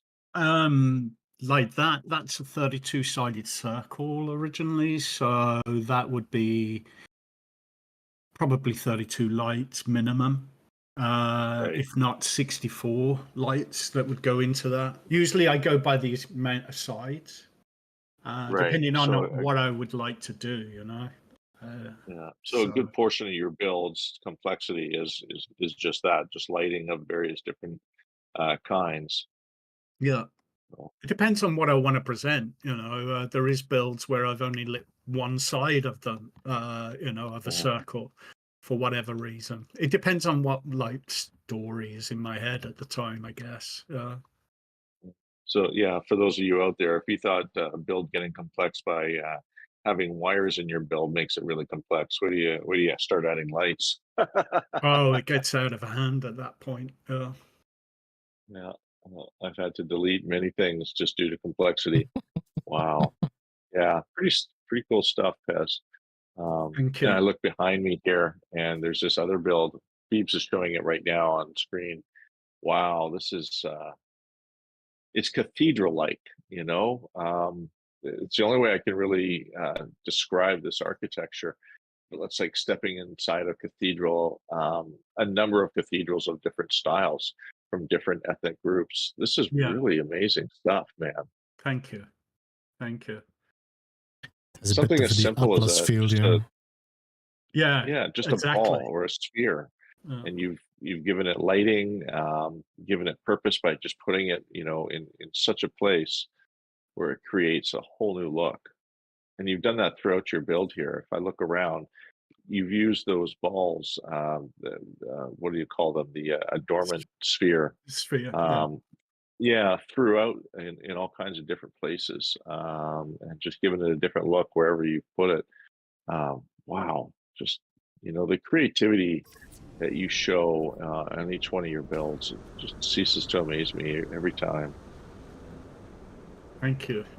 Well, as long as it inspires people to get out there and build something, then that's all that matters, you know, as well. I don't always show off my builds as such, you know. He says with 54 videos, but like, this made me think about that meme. I don't always show off my builds, but when I do. Just a piece. The beer commercial. Yeah, exactly. Yeah, I love those ones. That was a good series of commercials. Yeah. But yeah, you know, to see this up close, it's one thing to see it on a build video, but to see it up close, you get to really look at the walls and the structures and how you manage to fit these parts in here like this. Yeah. And you know, I think back to myself, and I think, oh my goodness, you're not really glitch building. You're using scaffolding to get these parts in here. Yeah.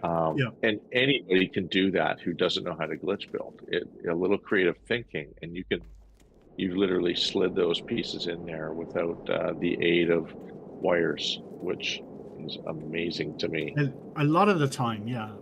But what I will do, though, to confess, I will put the wires in advance and put in pieces that I can just quickly build off and then delete what I don't want, kind of overbuild and then cut back. Mm-hmm. And so that helps as well. Like Beebs is looking at the base of this monolith now, and like you could see that the stairs are coming off the floor tiles. I didn't have to glitch those in. Mm-hmm. You know, I just place them in. They snap to the floor Yeah, tiles. yeah. You know, so you can get away with not having to do so much work if you've got the correct preparation. You know, you don't have to glitch every piece in. You know, just use snap points Yeah. creatively. You know. Once you have 2 or 3 angles, you can already do a lot of different things without actually glitching anymore. Yeah, exactly. Yeah, it's amazing work. You know, the center, the sphere right in the middle of this build here. This reminds me of a ring. You know, when you've got a ring and I can't remember the actual name of the component that's used, but what holds the stone in the ring, the Clasp. clasp. Yeah. The clasp, yeah. I mean, how you've got the pieces designed around the top there like a clasp. Just brilliant work, man. Thank you. Like that, it just looks so realistic. Beautiful work. Thank you. That's just one component of this build, right? I mean, if I take an overview and look over across the base, you've got these monoliths on the corners and balls and all kinds of centerpieces. I can see how this had gone upwards of 5,000 parts very easily. I was surprised though. You know, I was like, oh my God, really? Jesus Christ. I didn't think I'd done that much, you know. But then I realized I'd also built up the mountain as well. Yeah. It goes up the mountainside as well. I mean, I don't know why I don't know why I built up the mountainside. I wouldn't be able to answer that, but it ended up there anyway. You know, it kind of reminds me of a caretaker's structure where they're off to the side a little bit, you know, built off of the main structure so that a caretaker can look in on the structure from a distance and still take care of things. Really cool up there. Let's go take a look. I'm going to fly on over and hopefully my jetpack will let me. Yeah, I've got a bit. I do all the building part, but I hardly ever upgrade my own gear. So I'm gonna see if I can make it. I have a lot of saves that are like that too, so don't feel so bad. There we go. Made it to this the lower piece. Let's go into camera mode and have a look. Just gonna go dark again. It looks best in the darkness. Is this in Euclid Galaxy, PEZ? Good question. No, Brotogek. Okay, yeah. It's really cool though. I do like the travelers. I think the building on the platform here and then going up to the hill was a good decision. It gives a lot of good depth to the build and a little bit of mystery what's up there. Mm-hmm. That was one of the last builds. The one that's halfway up the mountain. Because I built it because my jetpack wouldn't let me get all the way up. To be honest, I needed a place to stand on. So it's a great place to overlook the entire complex. And you can look down and see all the structures you built, and they're all in rendering distance. Like parts aren't disappearing from here. Yeah. And that's one of the coolest things is you built quite a ways away, and still it renders all from here. Like, that's pretty amazing stuff. I started it a year ago, so it has been around for a while. So well, here's your chance to jetpack up here, Beebs. Your jetpack will last longer. With the weather, you mean? We're in a storm. Yeah. We're in a storm. Well, I have a pretty good jetpack actually, I think, on this one. If I'm well, I'm down at the bottom of the mountain. My jetpack failed me. Yeah, I used the side of the mountain to climb the rest. But... Wow. Even the structure at the very top of the mountain is really, really quite cool. You've spared no expense on the complexity of parts used, and simple parts, but if merged correctly and in the right way, you can create shapes and forms that are completely different than anything else that anybody else is really building. Like this is a really good example of a PEZ-S build. So many great uses of parts. Wow. Oh, you've even got a tree up here that you made. A single tree. Rather than using the, I mean, it's still, it looks very similar to the original tree. I just added a few branches in there just to make it a little bit original, if you like. Mm-hmm. Yeah, it doesn't look as spindly as just a single. I think it's a Wyzen stump. Yeah, just by that's right. adding a couple of extra, Wyzen stumps, shrunk down and attached to it, it looks more like a tree that's just literally a dead tree that's lost its all its leaves. Yeah, it's very far from the water as well, no? So yeah, exactly. Well And it's on top of a mountain, so all the water's draining away from the poor fella. Can just look at it. Yeah.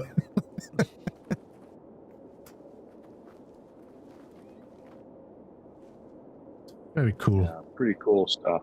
Yeah, really good job, Pez. I'm just impressed with the parts that you've used. Oh, and if I'm correct, looks like you've got a what looks like a mud hut for lighting inside the this main structure here. Yeah, that's correct. It should give off good light at night time as well. It does, yeah. If you go to photo mode, change the time, it should be quite well lit as well.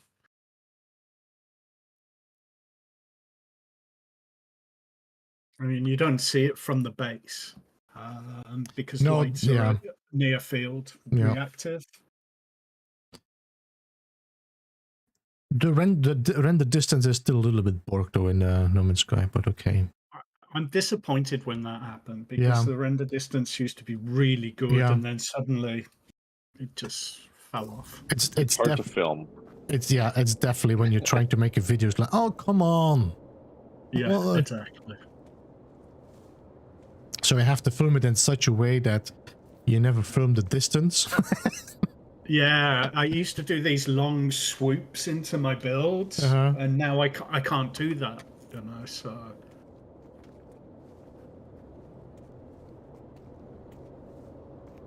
I love the planets at a distance as well. It's actually a good shot there. Yeah. Fantastic. Wow, what a base to show off.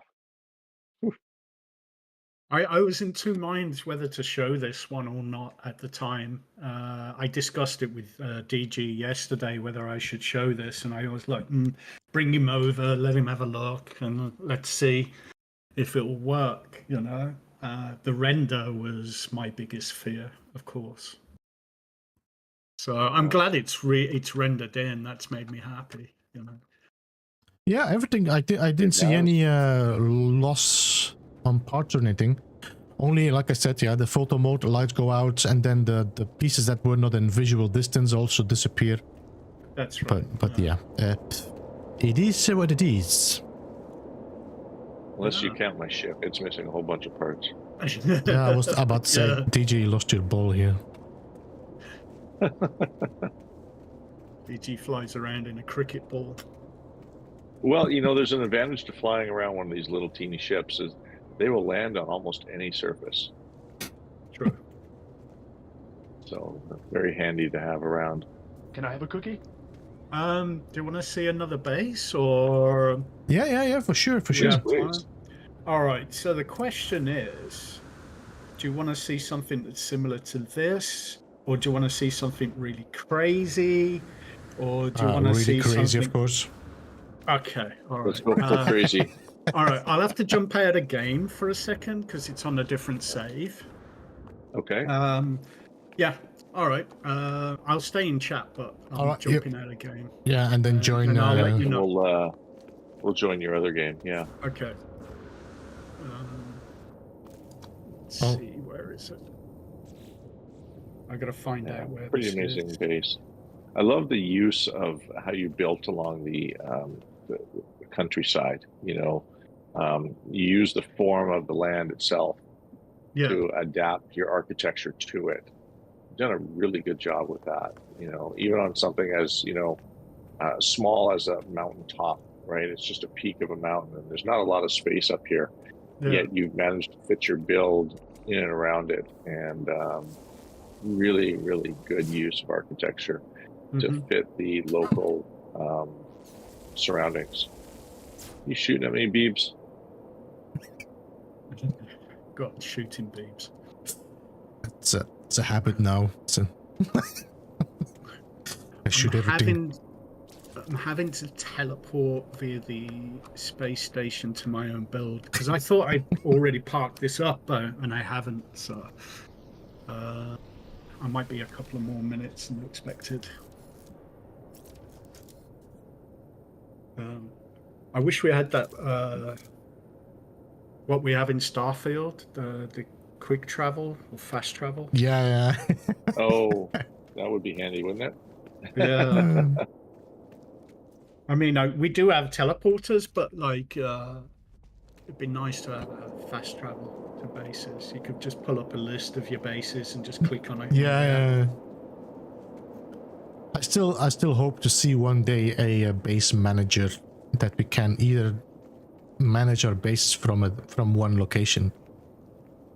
Yeah. There's, for example, you have these low orbit bases. You made a mistake, it disappears. I would like to be able to delete this end game. Like this one can go. Yeah. Well, I mean, we can do it with the editor, but yeah, I know, but I'm always been pretty much thinking ahead about, you know, everybody. It would be nice if everybody would have that option. Yeah. What's the name of this?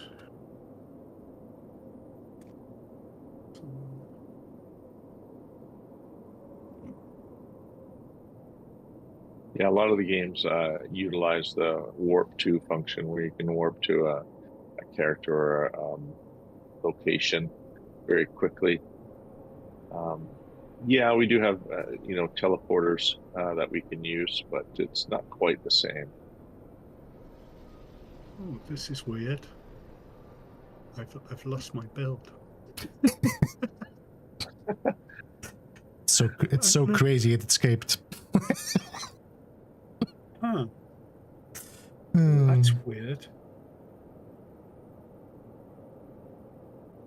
Did I mess up? I might have messed up.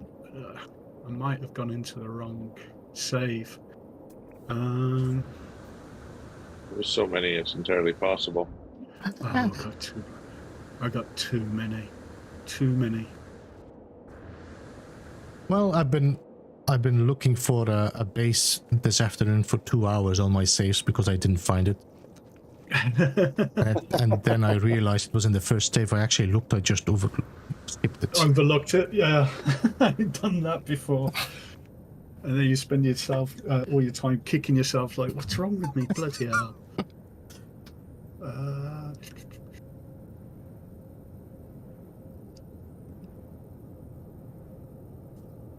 Now I've got to see if it's on this one.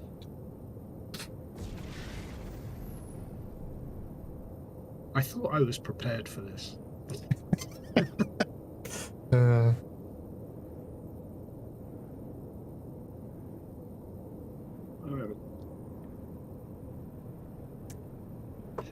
Let's see. Is it in this one? Yeah. Okay. Got it. All right. I'm going to be over there in a minute. All right. I'm going to quit out, and I will see you there. Yeah. Yeah. Just join when ready. All right. This one. Did you do some of the autophages in the No Man's Sky, PEZ? No.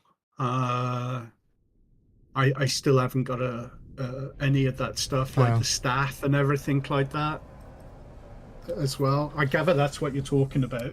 Yeah, the staff and also the look. I really enjoyed building my my autophage.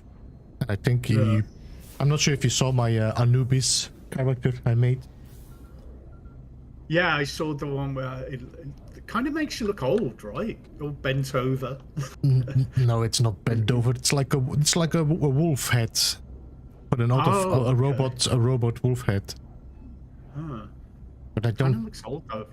Kind of like with the staff. And... Yeah, but it was like a very cool. Found it a very mysterious, good-looking character. Perfect for builds like yours, you know. Yeah, that's true. Just land anywhere, I guess. Once you're here, it doesn't really matter. I gather. I should stand where you should land. I wouldn't want you to land in the build if it hasn't rendered. I think it rendered in already. I think. Mortal Castle. Intriguing name. Oh, is it from Mortal Engines? That's it. That's correct. Nice. I'm gonna have to go and look closer in a bit, but I'm gonna wait until... Pineapples. Pineapples? I hate these... Oh, yeah. Oh, your friends. Aha. I knew I chose the right build. Oh, I have a disgust for them since I built my Winterfell base. So that's that long. You know, I once got squished by a pineapple in permadeath. Oh, no. Yep, he squished me. Just wondering when DJ's ball is gonna drop. Clever. If not careful, it's going to drop on you. That'd be a little teabagging. Yes. Look at the amount of I said there's plants here. Look, 1, 2, 3, 4, 5. It's like. Oh yeah, they're everywhere around here. Good thing it's creative. Yeah, so this is Mortal Castle. It's based on Mortal Engines, the film.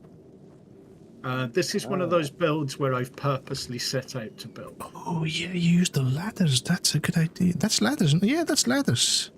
On the wheels? Yeah. That was really hard to calculate because the ladders render off center.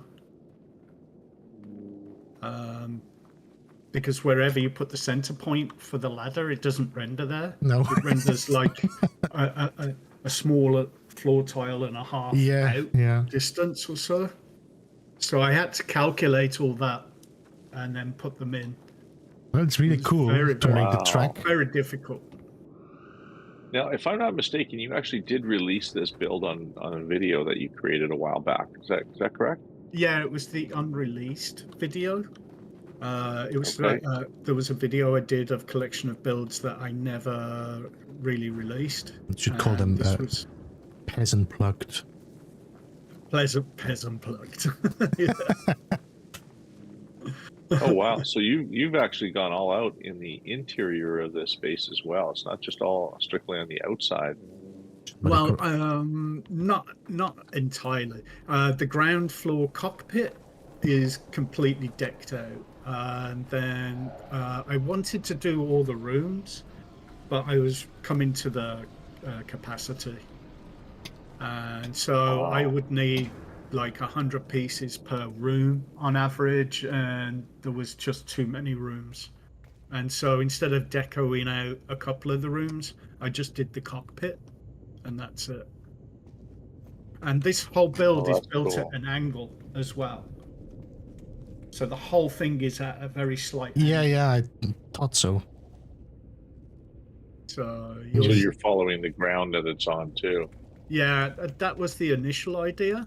But the ground level changes. I noticed every time I open up the save, I'll have a different ground level.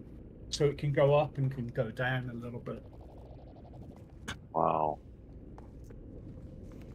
This is incredible. So much detail. Now, is this to maximum complexity, or did you go over on this one too? No, this is just under, but I stopped because one, I wanted the base to be easily visitable, and two, was I wanted to do all the rooms, like do something in all the rooms, but then it would have put me in a ridiculous number and nobody would be able to see it. And at the time of building this, we had render issues as well.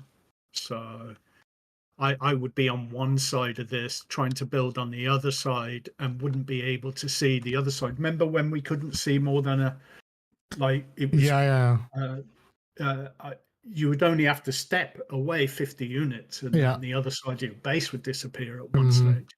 That's when this was built. So it was a real pain in the butt to build this. And I kind of this is unfinished. I never finished this off. Yeah, there's definitely been some builds that just have been ended in frustration because things didn't work out. It's like, effing, I stop. I'm done with this one. Yeah. This is truly one of those abandoned builds.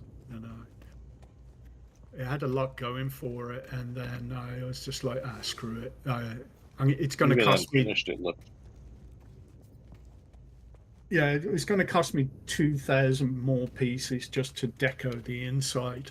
I did all the hallways and the walkways and everything, and I just never got round to, as I say, doing the deco on the inside. All the outside's done, just the inside never got done. Pretty amazing, really. I look at the detail that's here, and if a visitor were to come here, I don't think that they ever would have guessed that it's an unfinished project. Yeah. You look at the outside, and then you start going in the inside and the ground floor, the cockpit, and everything. It's all decked out. I don't think I would have guessed that this is an unfinished project by any stretch of the imagination. But I can see and understand where you would want to continue building. Because it's like a city on wheels, right? So like there are rooms and everything. So it's like I can see where you would want to continue building rooms within the base itself. But holy crapola, this is just amazing. And of course the render distance is much better nowadays. So if you stand back and have a look at it, you can really get a good idea of the grandiose build that it really is, and it's all on wheels, right? Like one giant truck. That's right. Yeah, just like Mortal Engines. Yeah, I never did see the movie. I like the I've crane heard about as well. it, but I never did see it. Yeah, it's a good design. That crane, incredible. The front of the vehicle is really amazing. You can see the guns on it, and your use of lighting for headlights. Wow. Oh, I can't remember what I did. I'm going to have to go around and have a look. It's a cabot cabin. It looks to me like you've used planters with lights inside of them, and then something looks like the tabletop covering the planter open side. That's right. And it's giving off, it looks like it's giving off an ambient light reflecting outwards. But you wouldn't know just by looking at it. You have to get up real close. Yeah. That's basically it. You got it correct. So actually, if I remember rightly, there's it's the trough. I think that's what planter. Yeah, the trough planter, whatever. And there's about I think there's 6 or 8 pill lights in there behind, and then the wall panel on it. The white wall panel, and then it gives those big headlight look. Yeah, I mean it's ingenious ideas like that. I mean, such a simple thing. It's just for a headlight that you devised a way to create light with just a few simple parts. Figuring out that you could actually do that to create that look. Mm-hmm. It doesn't emit light at a distance, but when you look at it from the front, they look like headlights, like really bright headlights.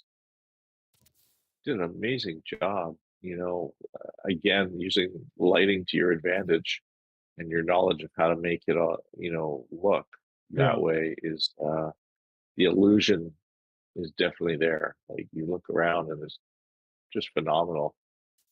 Thank you. It's so big I can walk under the entire axle of the vehicle. Oh, we got a storm. or something. What's going on out here? Vector Um, attack? meteorite. Meteorites. Meteorites? Yeah. Let's go see if I can get hit by a meteorite. Yep. They're coming in hard, huh? Yeah, they take about half your life down. Not bad. There's no meteorites for me.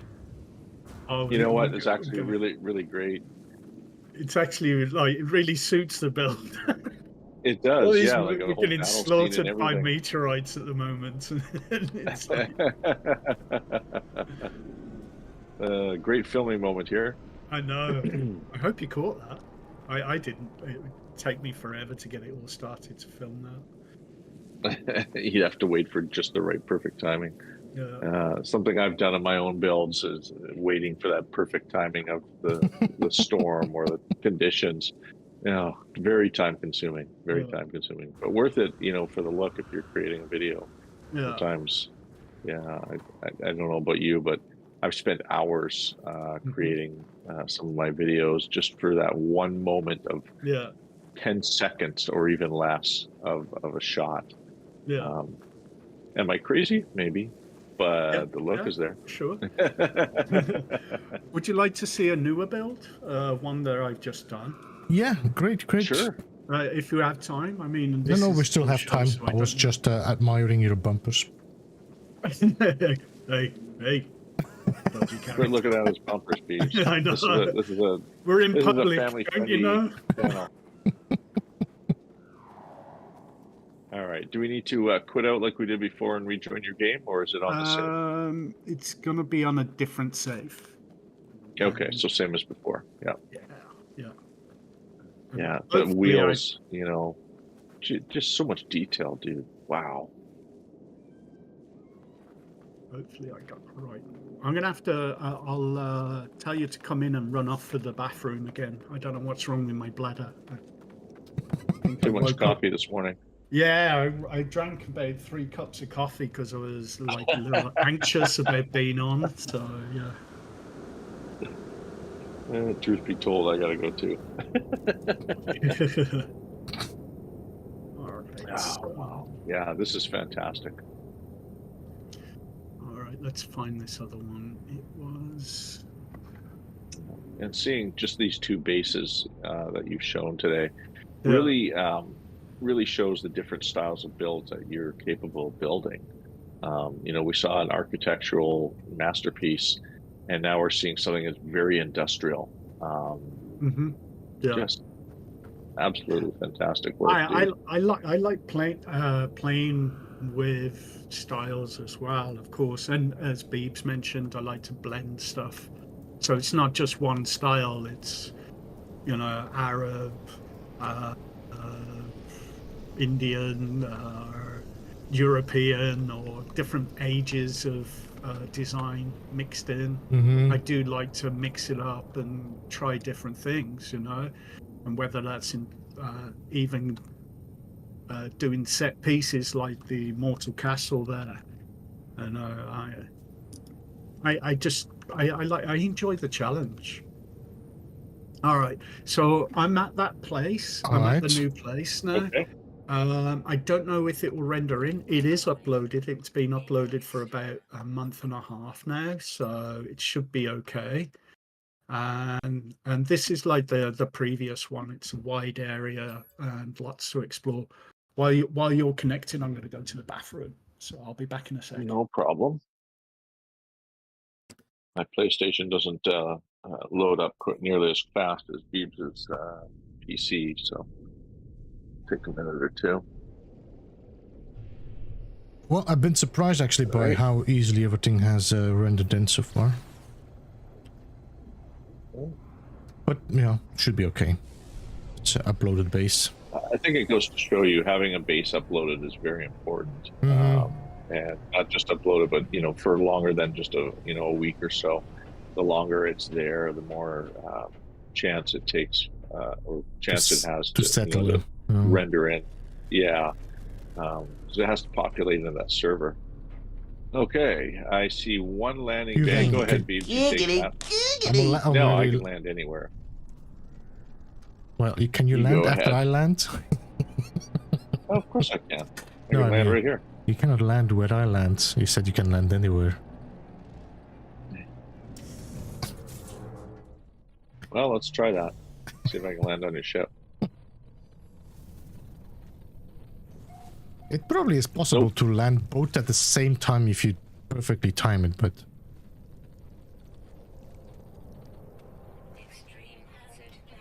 I don't care. I'm in Just land creative. right over here. I'll land right over here on this crab. Oh, you use the decal on top. This is a cafe decal. Yep.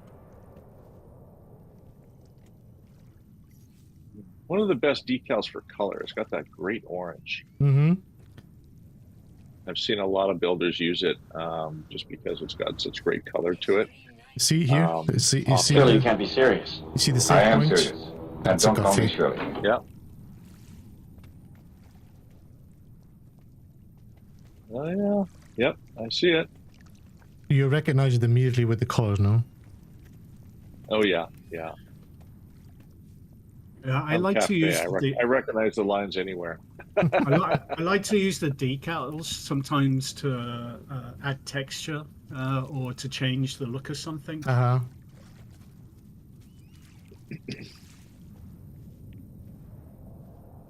This is one of your latest builds, you said, no? Yeah, this is one of my latest complete builds. I have other newer builds I've just not finished yet. So Complete and not abandoned. What's this one? What's not this one abandoned. called? Pez? This is called the ancient site of the Fortitude. Now, if you say Fortitude really quickly, you have 42. So, hence the cafe. Oh, this is really interesting. Oh, okay. I took a teleporter ride into an area here, and with it's the like computers? a control room. Yeah. Yeah. That's right. Yeah. Wow. Okay. Really cool what you did in here. That's this area here.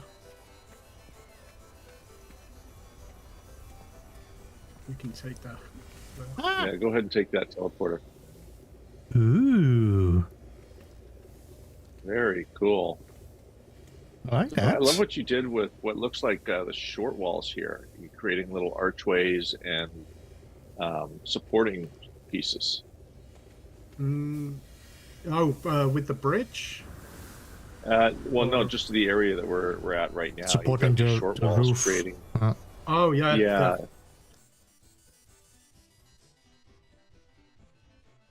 Yeah, I can see the use of the holographic globe or gadget, that blue color. That's Yeah, right. you can see that around the build here, that blue glow it gives. I actually Really have, good example of that. I've actually, there's an accident. This piece is left behind from my glitch building that I'm standing next to. I forgot to delete it. There you go. So that's basically the technique of getting the light in. Basically, I'll put a short wall or whatever, and then put the holographic globe on top of it, and then continue to build it, and then it gets buried.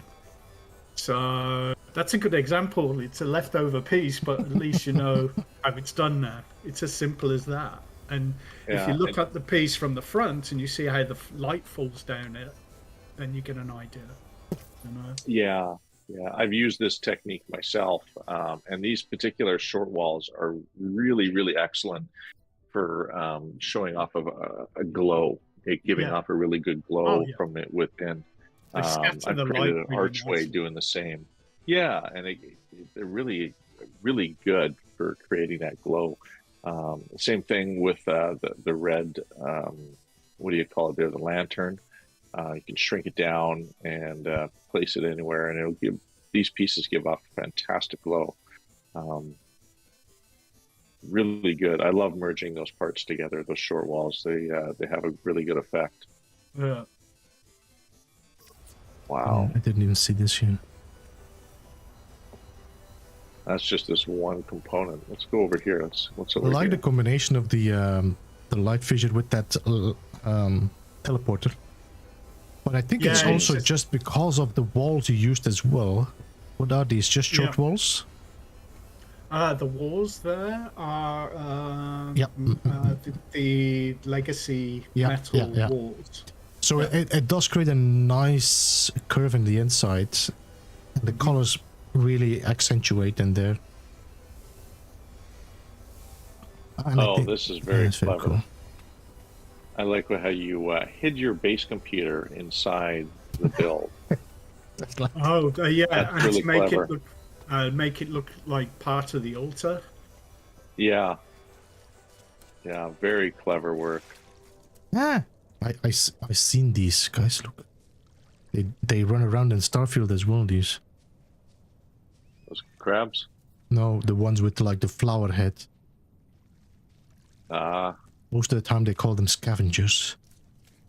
Yeah, no head, just a long neck. Yeah, just an ugly animal. Yeah, nice. Yeah, really good use of hiding that that's nice as well. computer in there. I like the grill with the flame in there as well. Looks like you're okay. I see you're using the carpet as a back wall. Yeah, that's right. Wow.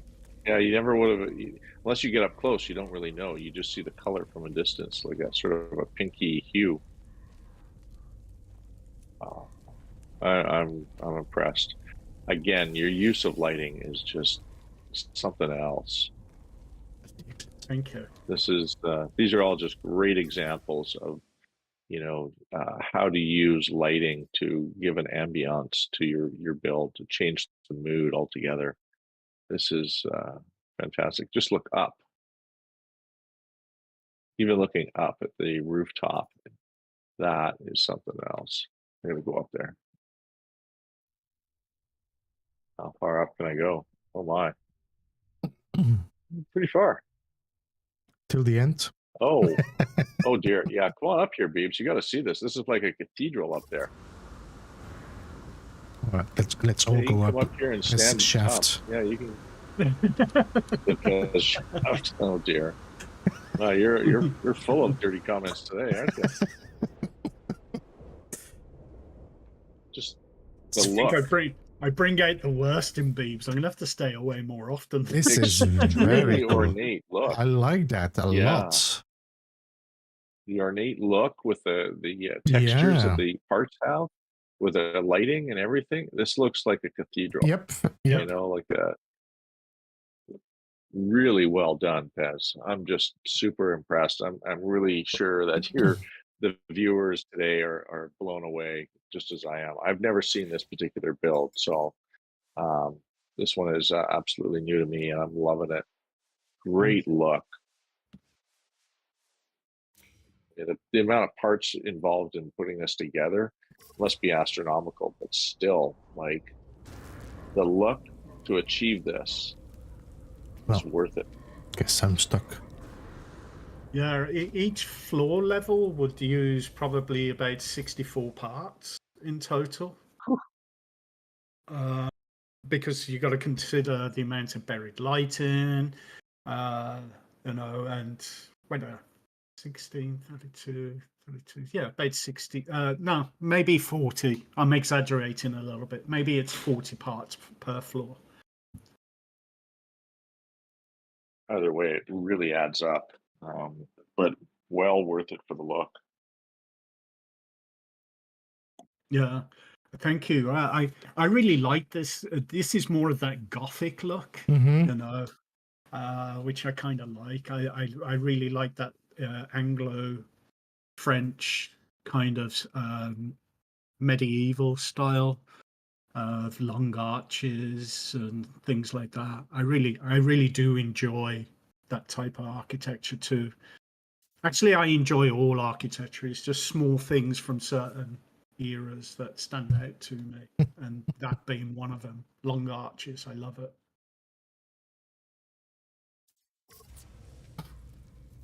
Ooh. And this plateau continues over to where I am over here. This is another build, and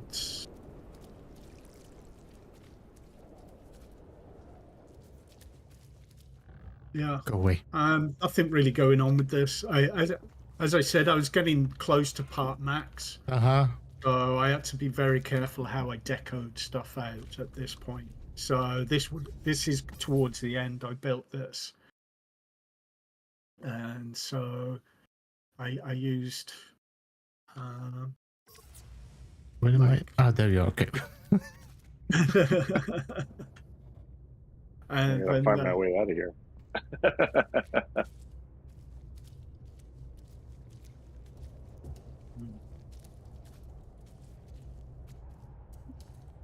Yeah, I'm definitely going to keep that the cathedral style in mind because I definitely like the light of it as well.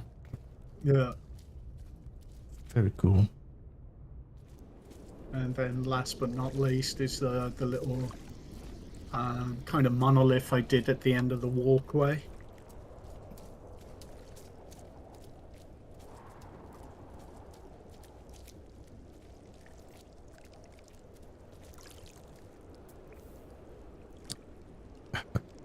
It's a bit of annoying this. You know what? Let me go inside so I don't have that storm ruining my view. The storms on here are every 2 minutes. I've had it where I'm in the middle of a storm and it's telling me that the storm is coming. Even though I'm in the middle of a storm, you know, so they do stack in here as well. Or at this place. I think it adds to the whole mood because you've used the lighting to your advantage. Yeah. You know, so like even though that it's storming out, you can still see the glow of the structures all around. This is phenomenal work. Go and sit in the chair, did you? Yeah, no, that's for Beebs. That is that chair. that was an idea I got from watching one of Unray Silver's streams, and he built this chair over I thought that was such a clever thing, and I've always wanted to include it in a build. So yeah, there is that at the end there. all right. I'll sit. Yeah. And it pretty is effective. This one, it has quite the cannon, to say the least. Does feel good at the bum. Is it warm? Are you going to blow bubbles? Is this the PEZ enema? Wee. Yeah.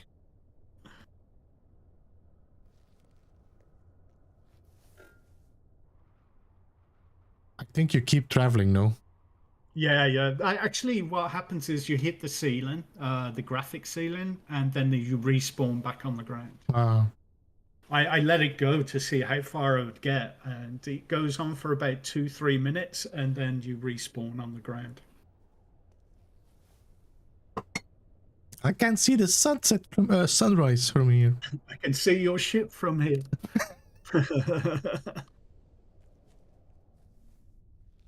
Well, this is where I was meant to be, in the heavens. There you go. Yeah, phenomenal work, PEZ. Thank you. Blown away here. And I really hope the viewers are taking a little something out of this. Well, in terms of, you know, great use of lighting and parts. Spawn back at my ship. This is just phenomenal. Very cool. Some really great ideas. ideas. The little bridges are cool too. Yeah. Something as simple as a bridge, you know, using the supply pipes as supporting cables. I like what you did with the arch, flipping them upside down, but also invert them, so you have this nice, like, top hat. Yeah, I've done the same underneath as well. Well, I've inverted the arch so the stems look longer that support the bridge from underneath. Yeah.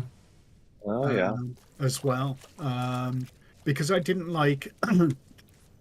I didn't like the look of having like a row of arches and another row of arches underneath. No. So I flipped those arch pieces upside down to give a longer look to the stem. I wish, I mean, I've been doing this a lot as well, but I wish there was just parts that would do that. Yeah, right. That would be nice. Yeah. So, I mean, there is more in the future that are coming out. There's still some projects I'm working on. So, as I said earlier, there's one that's very similar to Beebs' Westworld build that I've done. And I did it because simply I've never done a build like that before.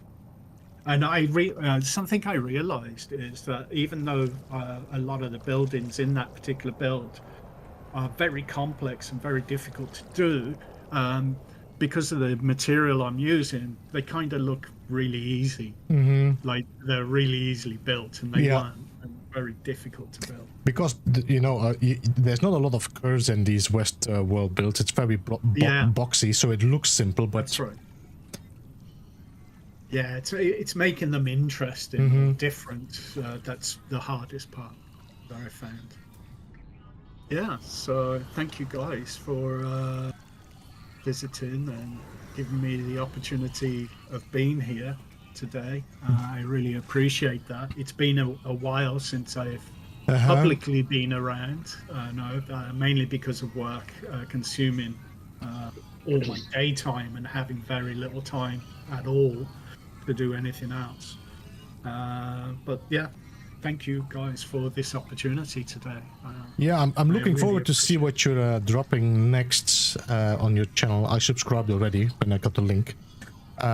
No pressure there at all. Right? But guys, if you want to see more builds or you want to see some tutorials for sure coming on your way, then definitely check out the channel as well and subscribe. The link is in the description. Well, it's in the description, but it's also in the pinned comment.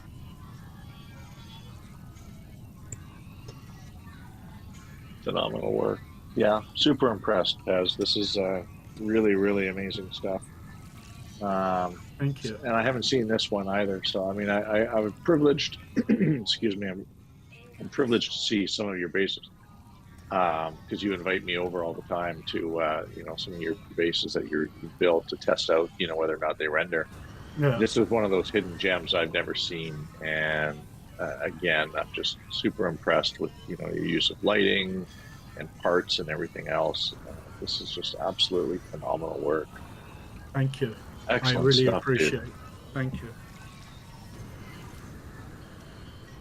Lost. So what's next for Beebs and DG in the building world? Go away. You make bother me. It's a good question. That's a good question. I know myself, I've been building a whole series of resource farms for cafe events. I've got a couple of other builds in mind, personal builds that I've been sort of put on hold for a little while until I get a little bit more inspiration. But yeah, just, you know, moving about the universe and enjoying what No Man's Sky has to offer. Mm-hmm. How about you, Beebs? We'll see. I definitely I'm planning on making some videos, but probably more to play through first. I think I will make some nanite video. I think probably another one will be a preparation for the most likely upcoming expedition. But for the moment, building, as I said, is a bit off until I really feel like building again. It's not been itching at all. I tried to start a few times, trying to force myself, but nope, it doesn't. Mm-hmm.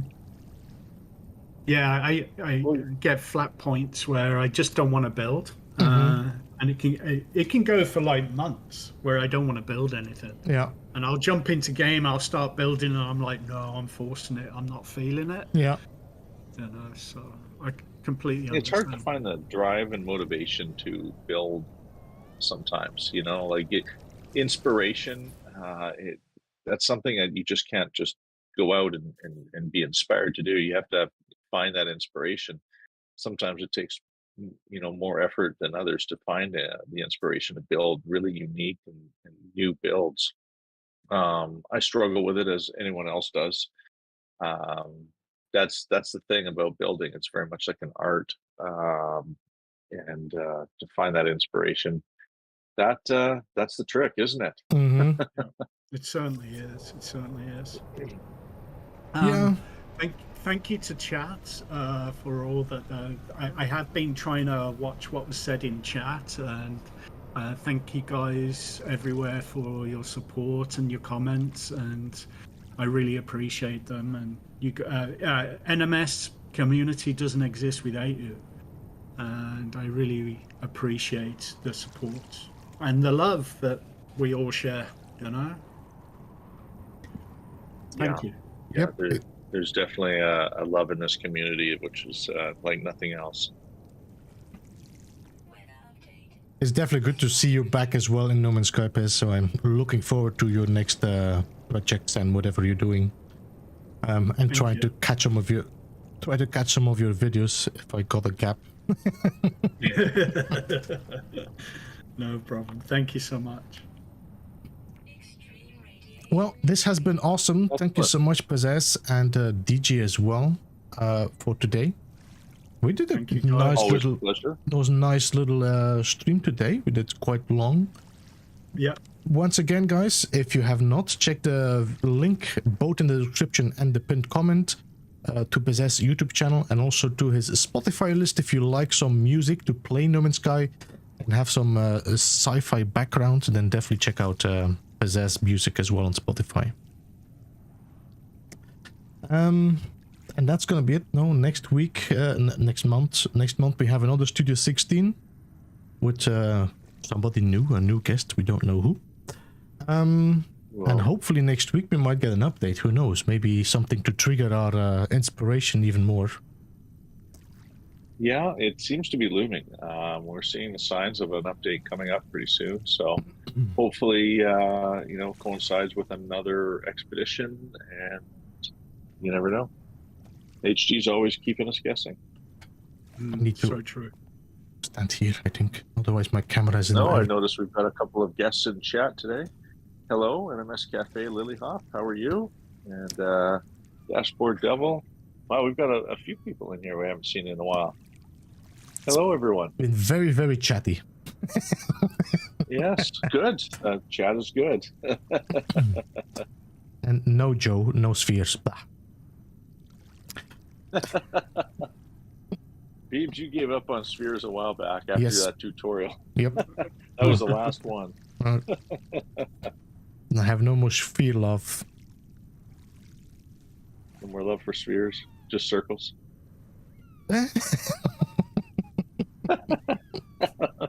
I didn't. Yeah, never mind. Let's change the subject quick. We're gonna call it we here. need new geometric forms. Well, you have to talk to Kale. He has been doing some nice different forms there. Yeah, that's true. Yeah. Is Kale building again? I haven't seen him around. No, it's been a while since I saw him. I think I saw him replying to some question in Discord maybe a month ago or something, but I think he might just be doing other stuff in life, like all of us. Mm-hmm. Real life. Real life. Yeah. Anyway, guys, thank you. Appreciate you being here, and I'm gonna close off the stream. I will see you guys again on Saturday for another stream. Most likely it will be in Starfield. I have to figure that out, what is gonna happen, and then we'll see after that. You can always see everything in the Discord, so what is happening in the future. But that's gonna be it. Thank you so much all for joining. Have a good one. Enjoy the Bum Bum song, and I will see you again Saturday. Thank you. All right. Bye-bye. Take care, everyone. Thanks for watching.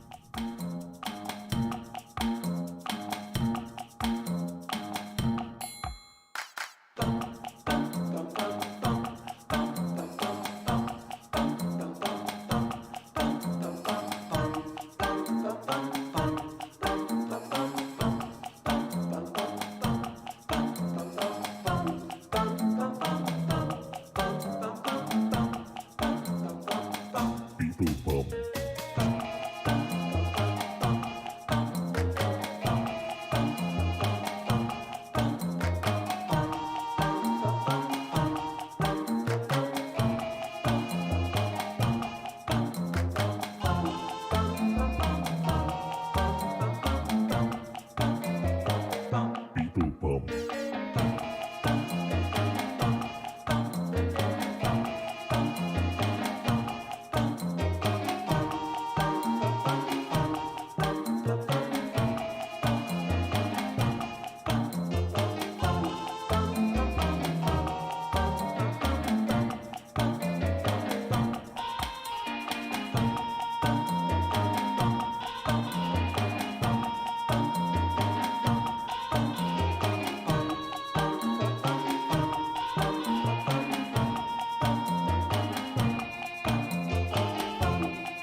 Beeblebum.